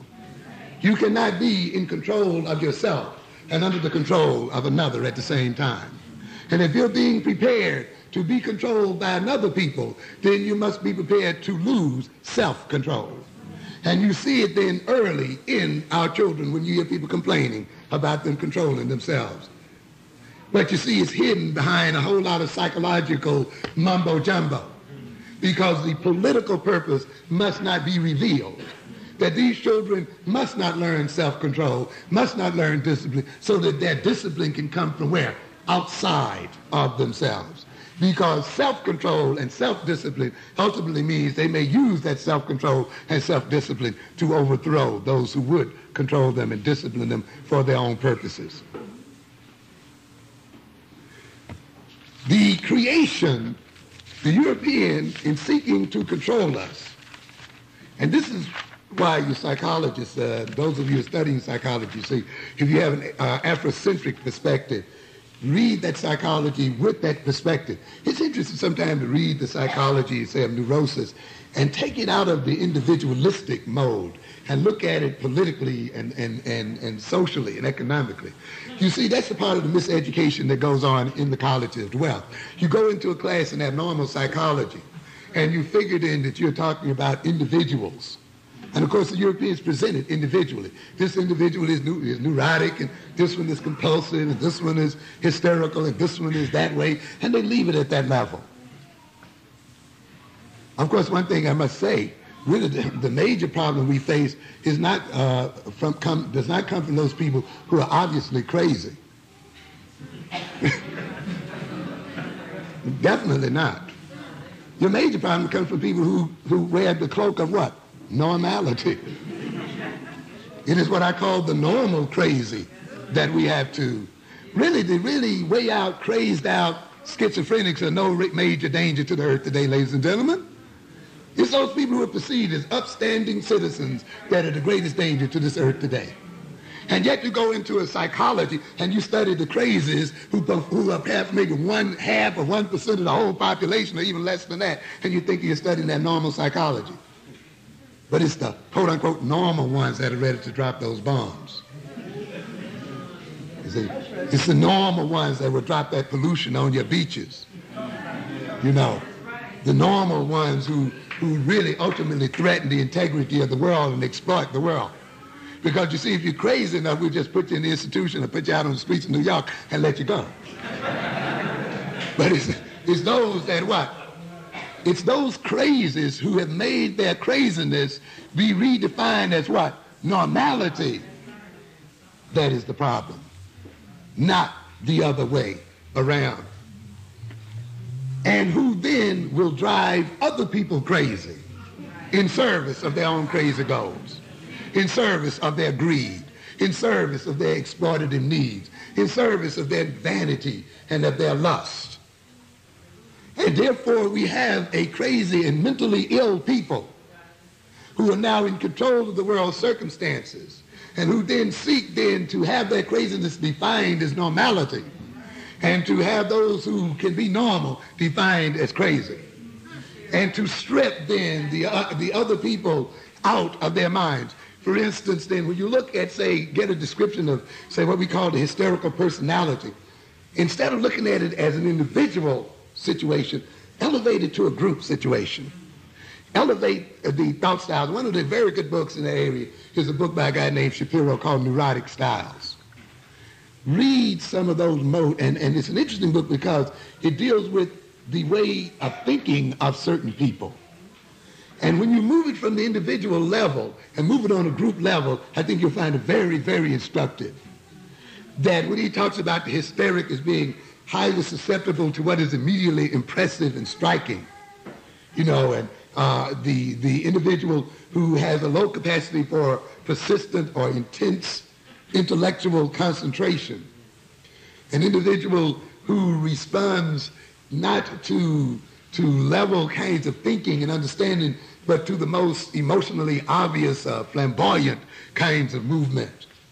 You see an individual who seems to operate not in a world based on facts and reality, but a world based purely or basically on needs and escaping pain. An individual that lacks curiosity. An individual that is subject to lose distinctiveness and factual sharpness.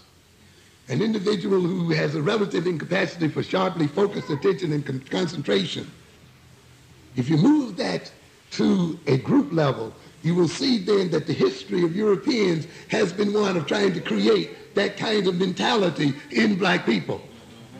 And then in claiming to be liberal, will introduce this kind of mentality into the school system. And then when that mentality cannot meet the demands of the school system, define them as being deficient and backwards and in need of remediation. You see the kind of game that's going on there? And therefore you have a system then that is not defined to correct these kinds of characteristics that have been politically, socially, and economically inculcated, but in a sense adds to their weight and compounds the problem even more. But when you see and study then, not only on an individual level of how people are driven to this kind of thinking, but on a group level, you begin to see then where and how the education of our children must take place. He talks about another style in there called the impulsive style, which feeds to a great extent into drug addiction and addictions to all kinds of things.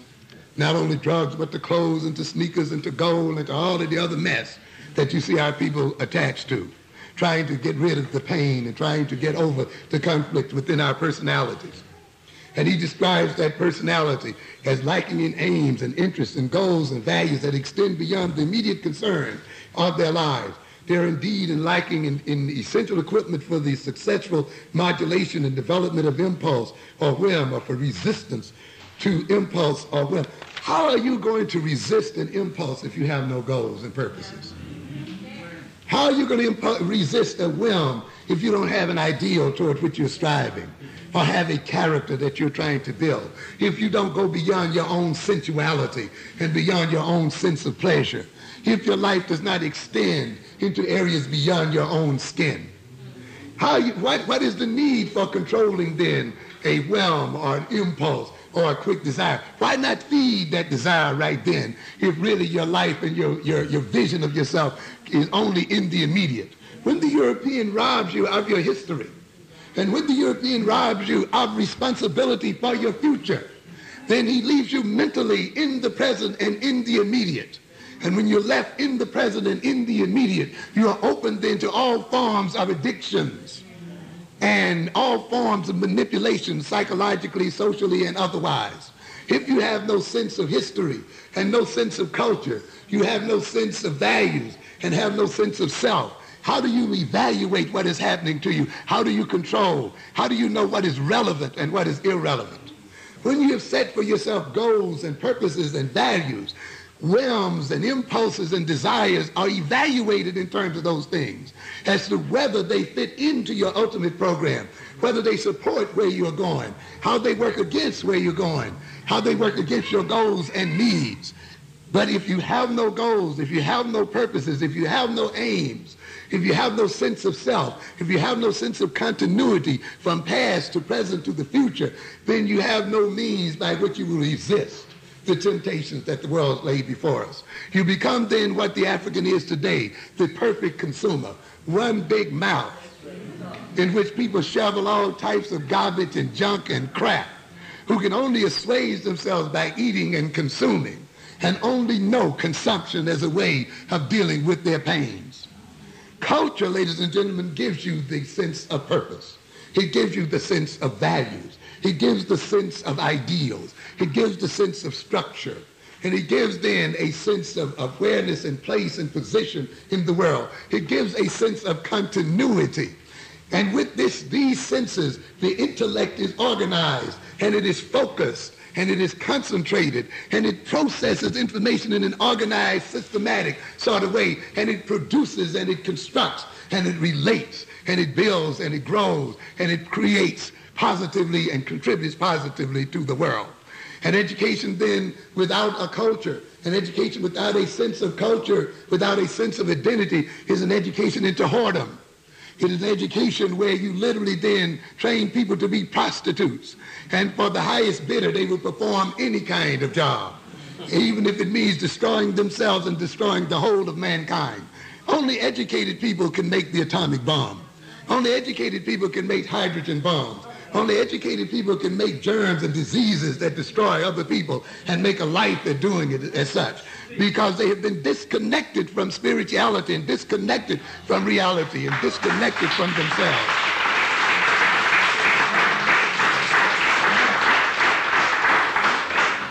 And therefore it is, you must recognize then a sense of Africanness, a sense of belonging to a culture and belonging to a people, a sense of being in touch with the reality of your African self is essential to reclaiming your mind, and essential to reclaiming your intellectuality, and essentially, ultimately, to reclaiming yourself and coming to love yourself and your people.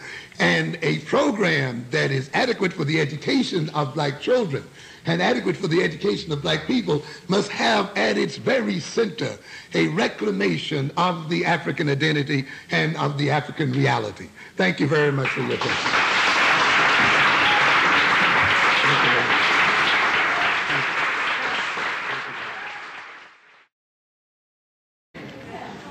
No, excuse me, the sister behind it.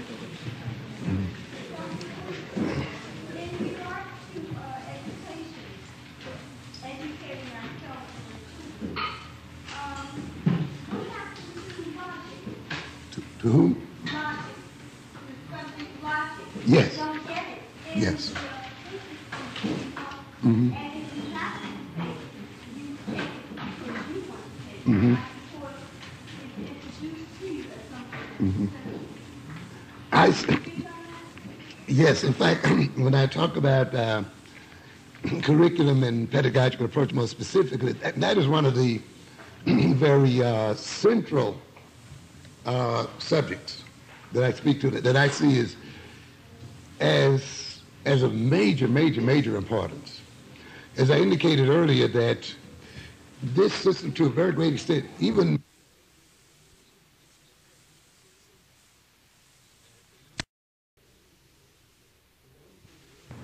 as I indicated earlier, that this system, to a very great extent, even if you are even not African, is one that really is based on people's inability to think, or to think in very narrow terms. This system, frankly, cannot afford to truly educate any of its people. And it can only educate a small group who can think, though, but think within the narrow confines of profession. as I indicated too, that one of the major things, one of the major means by which we are ruled is through our emotions. And of course, to rule the people through their emotions, one of the things you must strip them of course, is the capacity to reason, or if you don't strip them of the capacity to reason, you disconnect the reasoning from its ability to influence their behavior.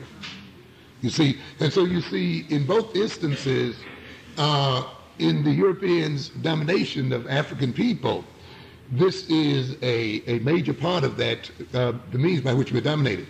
We are stripped of our reasoning, or we are stripped of our ability to use our reasoning as a means for influencing our behavior. That then leaves us open to emotional appeal and being ruled then by our emotions. And this, of course, leaves us open, as you see then, to addictions, to fads, to, as I mentioned earlier, current excitements, to moving in terms of feeling instead of thinking.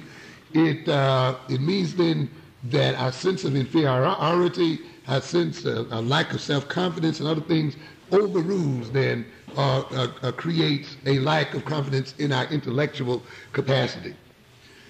I think a major portion of the early education of African children should be dedicated to thinking skills, to almost the exclusion of a lot of the other stuff that goes on now. Because I think the position that we take is a logical one, it's reasonable, it's one that any person, if they reason and think logically, will arrive at. And I think that if we teach our children to think and control to as much as possible their behavior in terms of their thinking, they will arrive at the conclusion that Afrocentricity and the African tradition and being identified with our people and using what they knew for our people is the logical and right thing to do. But we must impress upon it. But to do that too, we must have goals, you see, as a group. We tend to think of children as individuals when they learn, but we must recognize that children learn within a social context. By that I mean the culture and the society sets goals and sets purposes and values that influences the way a child learns and why he or she learns. I've often stated that we as African people suffer from the fact that we have no enemies. You know? Yeah, we essentially have no enemies. You know, we want to be loved. We want to be accepted. We want people to identify us with their traditions. And that way we get cheap credit. You know, we don't have to work for it. We just assume that we are Americans, and therefore whatever Americans have accomplished, we have accomplished, you know. We see our first goal often as that of being accepted and assimilated. And those are very emotional goals. That leads then to an emphasis not on thinking, but upon being accepted. When you have enemies, it forces you then to what? To outthink. You see? It gives you a purpose for thinking and organizing knowledge and information. When we make up our minds as people that we're really going to overthrow European power, that we're really going to become masters of our destinies, and that becomes a part of our culture, and that becomes a part of our family, you will see too our children's approach to knowledge and information changing, and you will see that thinking coming to the fore, because we basically can only outdo these people and master ourselves by what? Outthinking them and learning to be what? Realistic and objective on certain levels. So I emphasize thinking. That's in fact one of my number one emphases when I talk about the education of our people. Yes, ma'am. Sister here. Sister here. Oh yes. Okay. Okay. Based on what you told us today, I'd like to apologize to my daughter in public in front of the family for the way that I've been pushing her in the school system.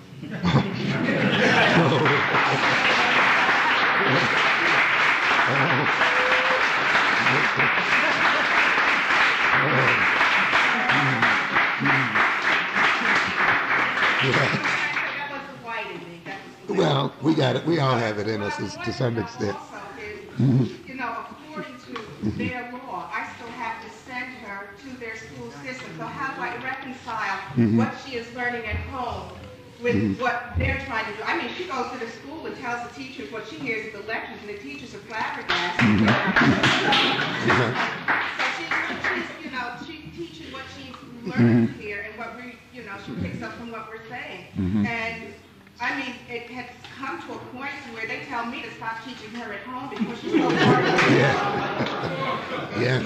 And I found, like what you're saying, it frightens them. Oh, yes. When I had her in a school and they were going to give an algebra class, she was the only one ready. They kept back their old white kids because they did not want to teach her. But it's like, I owe her an apology from the bottom of my heart, because from the time she started, I thought that she had to excel like they did, and she was far in advance, and I didn't recognize that she is a different child. She is not white, and that there is a different psychology. Okay, I appreciate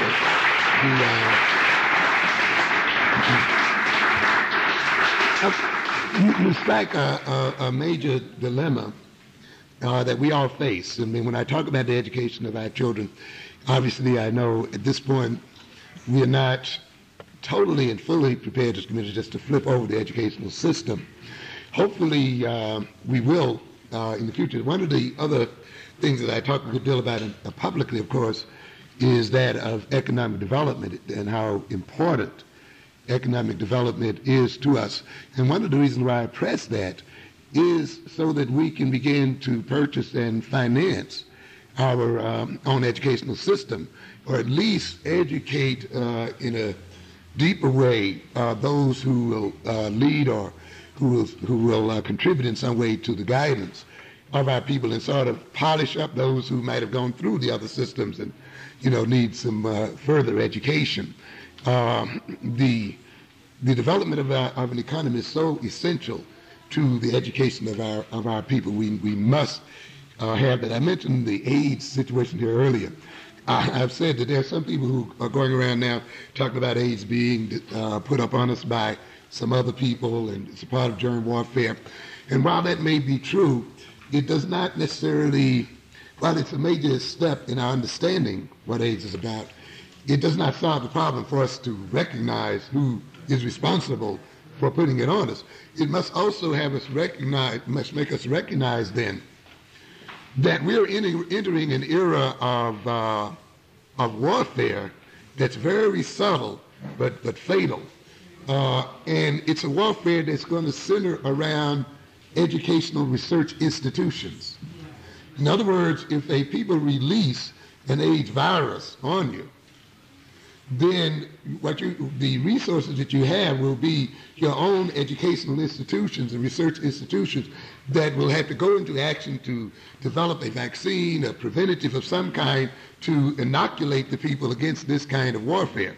So it becomes very necessary for us not only to point the finger at who is discovering the virus and putting the virus out there, but to develop a full educational system as a means of defense. So when I talk about education as defense, again, I'm not just speaking psychologically, I'm speaking biologically and physically, that it's going to, because at the center of germ warfare is the idea of, in what way can we release a germ on a vulnerable population and yet protect our people against that germ, so that that population can die and ours will continue to live? And what capacity does that vulnerable population have to develop a means of defending itself against the release of that germ?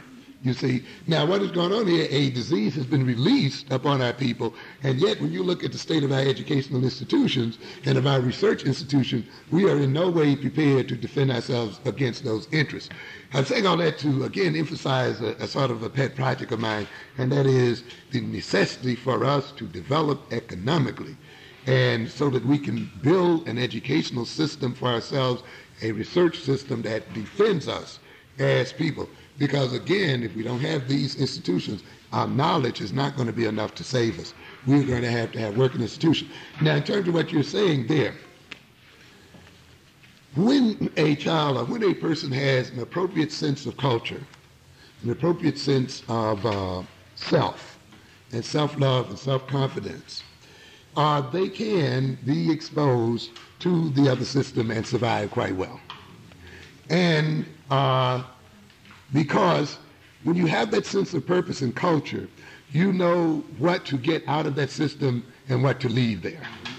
Culture provides a type of selectivity that can permit this. And I attack the nationalists sometimes because they get so carried away until they don't have anything to do with white folk, and I don't even want to be around them, I don't even want to touch them, I want to do this. And I said, well, brother, if you really that secure in your African identity, they won't rub off on you, you know. And so you won't come back with the chalk, you know. So when you really soundly identify and know who you are, you can move into those systems, get out of those systems what you need, leave back the other stuff you don't need. Look and even use and go into them even as an intelligence operation. See why those people are thinking. Look at the lies. Why they lie? How they lie? You know, things like this. And also there is some knowledge and information that is useful, that can be used and transported back for our own purposes. So those of us who have children in these schools, and because we don't have alternatives, many times we don't have alternatives to send them other places right away, because we have not yet organized ourselves in our community to provide the amount of alternatives we need. We have not taken over the educational system, as I talked about earlier. Then we counterbalance that kind of education with cultural training, with a sense of identity, with a sense of purpose. And I see you have accomplished that. Then you can push for achievement. You can push for the full development of the person's intellectual capacity and ability under those circumstances, because you know it is still within an Afrocentric context, so that the person is developing their intellectual capacity for the right reasons, you see. So you can still push her to go ahead and develop herself intellectually. Don't slack up on that. As long as she's got the Afrocentric identity and knows where she's going with it, you know, just keep on doing it. She'll come out all right. Yes, ma'am. Dr.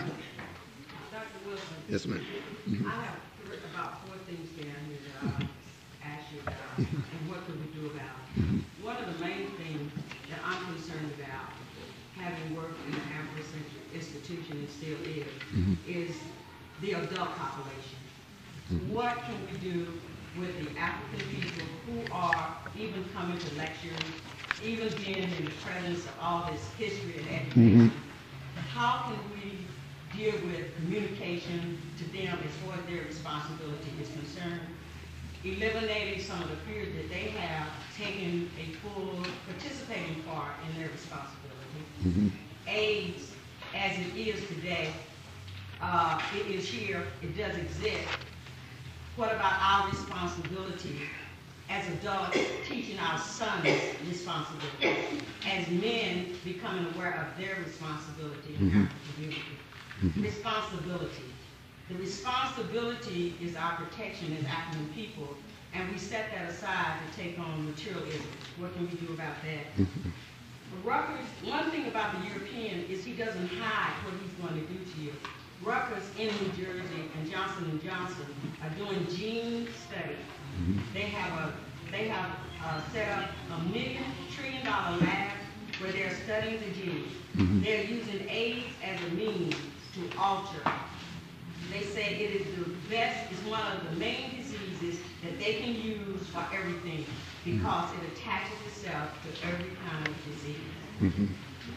My feelings is that as African people, that we and only we can change what is happening to us by teaching responsibility to our children. And as adults, we're not communicating. We need classes in how to communicate. Yes. And I'll point out what I mean. I go to lectures on a large scale and have been going for a long time. I've seen a lot of our men there. And I have seen occasion, I deal with my new thing, where the men don't even get up and let the women sit down. That's just very minute. I see today even women are still not teaching their sons responsibility in hand about the cradle in the world. So I think that until, and I don't know what you think about it, I know that a woman will never be able to change what is happening to our men that are already grown. And it's so serious till I think that we need to seriously think about communication, strong senses of responsibility. And if it's not spoken to people like you, and you talk to other men, our young men are going to be destroyed. And I don't care how many books we write. Yes. If we don't teach responsibility and how to listen and to think, we're going to be wasted by our own means. And that's why I set out those things for you. Okay.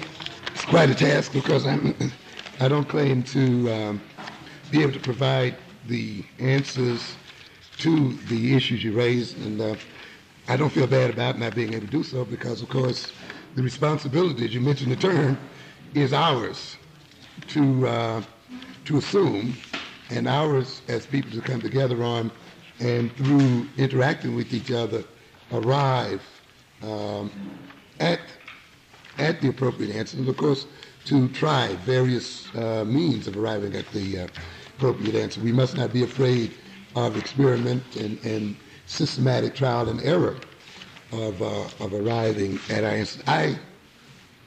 When I talk in more specifics, as with the first question, in addition to emphasizing thinking skills, one of the other things I focus on in terms of developing a relevant curriculum, of course, is what I call social skills. Social skills training, a very deliberate, laid out course where the kinds of manners, the way of relating socially in the cultures that would enhance our culture should actually be taught to our children, not something that just comes up by the wayside or you try to teach when they're in the playground or incidentally while you're correcting the students in the classroom.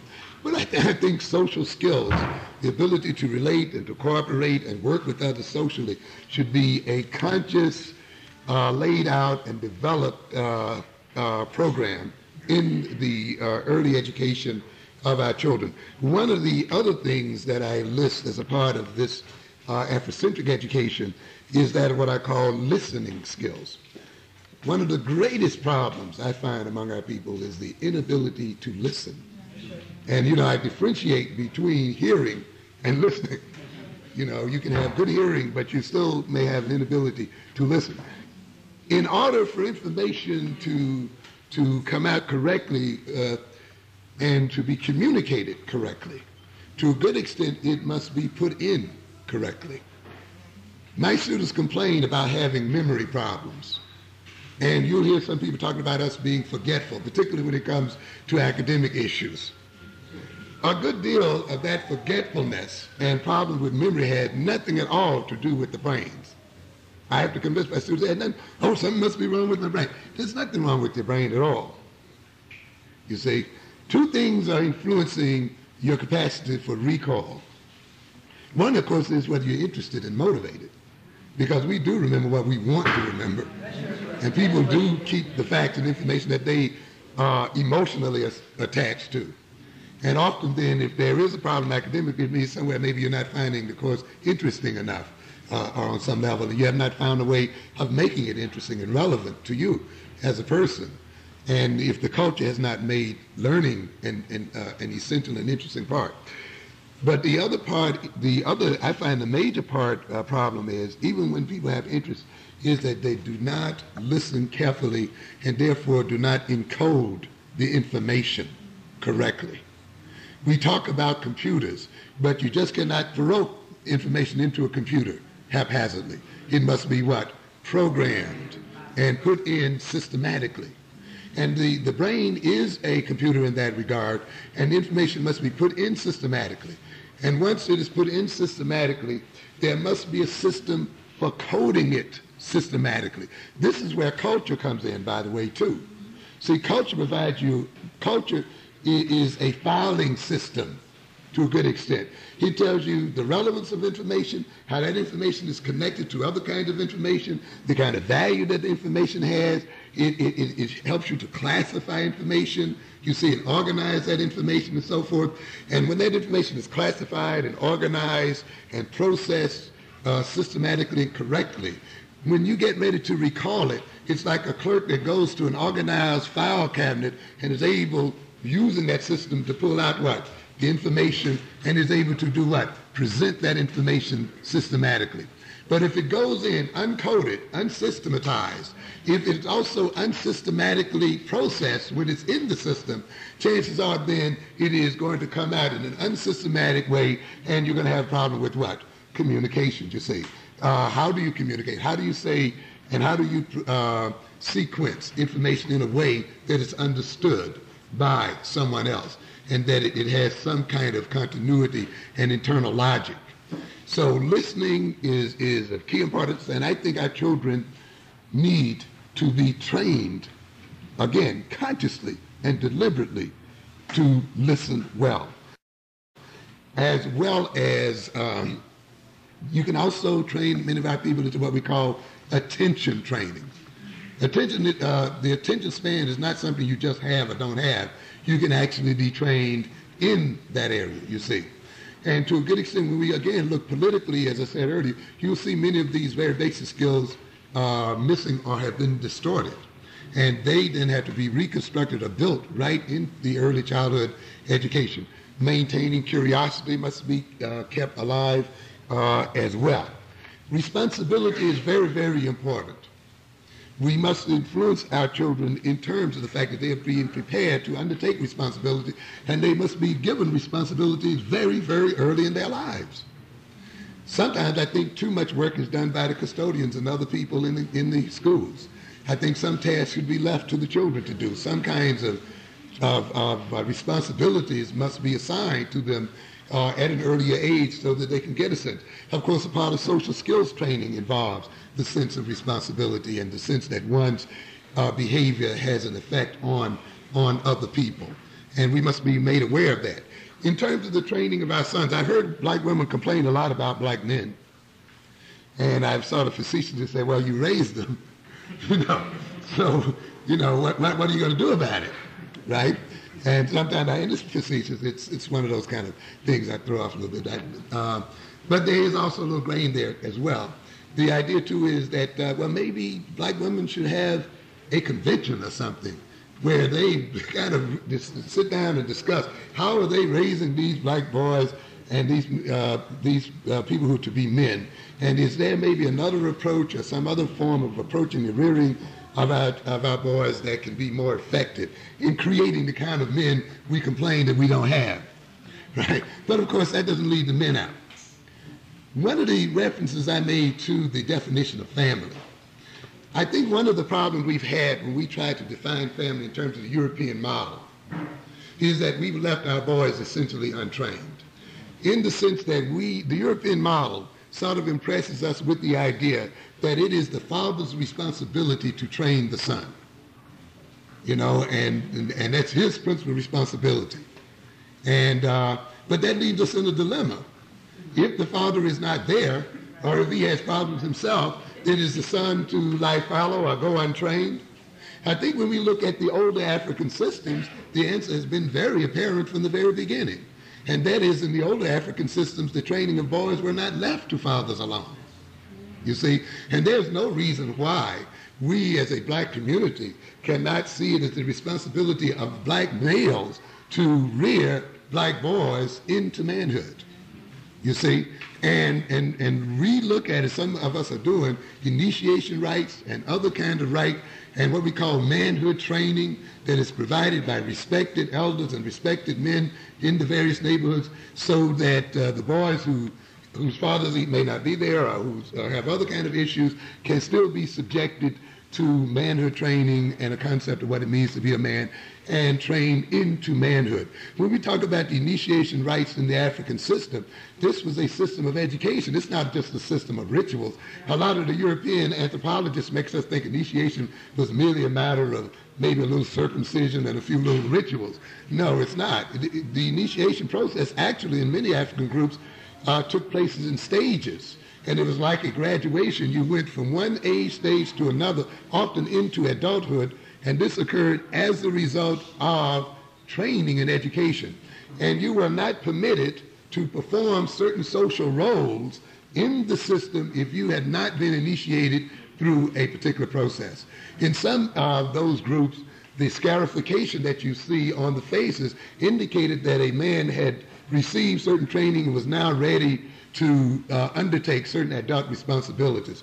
If that man did not receive those scarifications or did not receive some symbol of his manhood and adulthood, often the women would shun that man altogether. They wouldn't have anything to do with him because they knew he was not ready to undertake fatherhood and the other kind of things. So we could reinstitute those kinds of things. We should train then, we can train our young men into social responsibility. I've often talked about sexual training. You talk about AIDS. We have permitted the Europeans' fear of sex and the Europeans' fear of women to infect us to such a degree that we out-Europeanize the European in the sense that we become fearful and upset when it comes to training in the area of sexuality.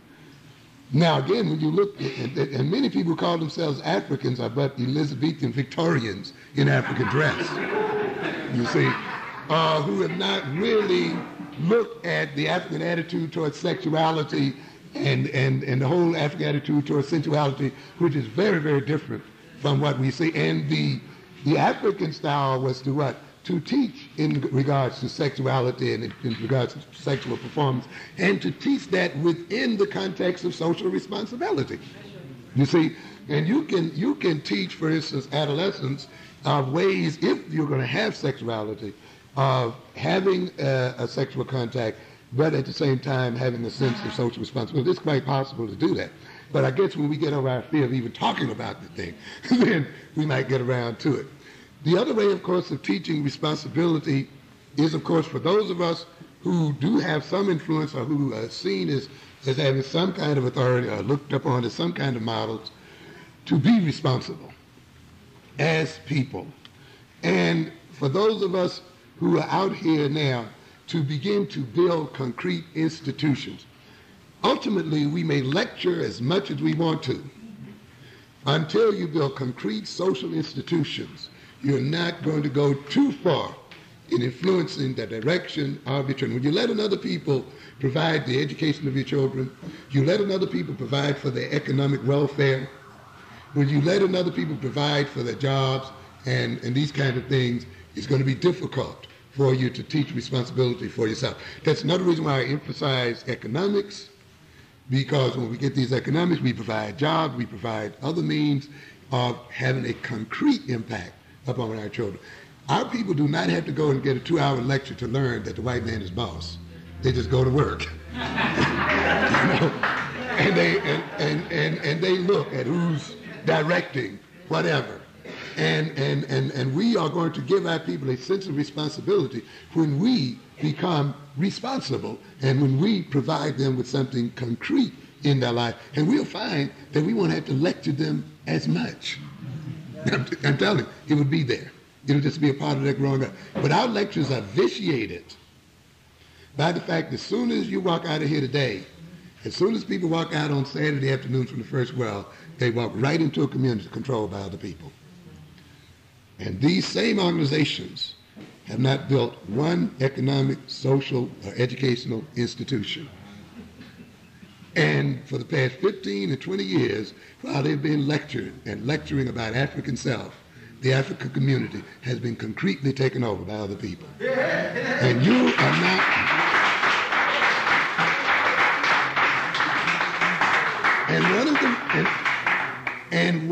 you earn, and this is another thing about educating children, you earn children's respect. And you earn your position of authority. Not just in terms of degree. See, too many of us figure once we get the degree, we should automatically get respect. Even though we haven't done anything for the community, right? Oh, you just went through, the white folk gave it to you, you do honor. I don't believe in that kind of system at all. You honor people who do something and contribute to your community. And the white system is set up that way. You got a PhD? Well, what have you written? What have you contributed? Hey, you haven't contributed anything? You haven't written anything? You haven't researched anything? You haven't given anything in the community? You're not getting promoted. You're not getting the honors. But for us, oh, you went through it, therefore you did. Nah, you don't give people those kind of honors. You let them work for it, you see. And the thing is that what I'm trying to say then is we must then become responsible people. We must become responsible organizations. And then our children and our people will listen to us. But when you're just what? Talking and doing nothing and providing nothing, then it's almost logical that the kids say, I don't want to hear anything you got to say. Because what you're saying is what? You're not going to come in tonight.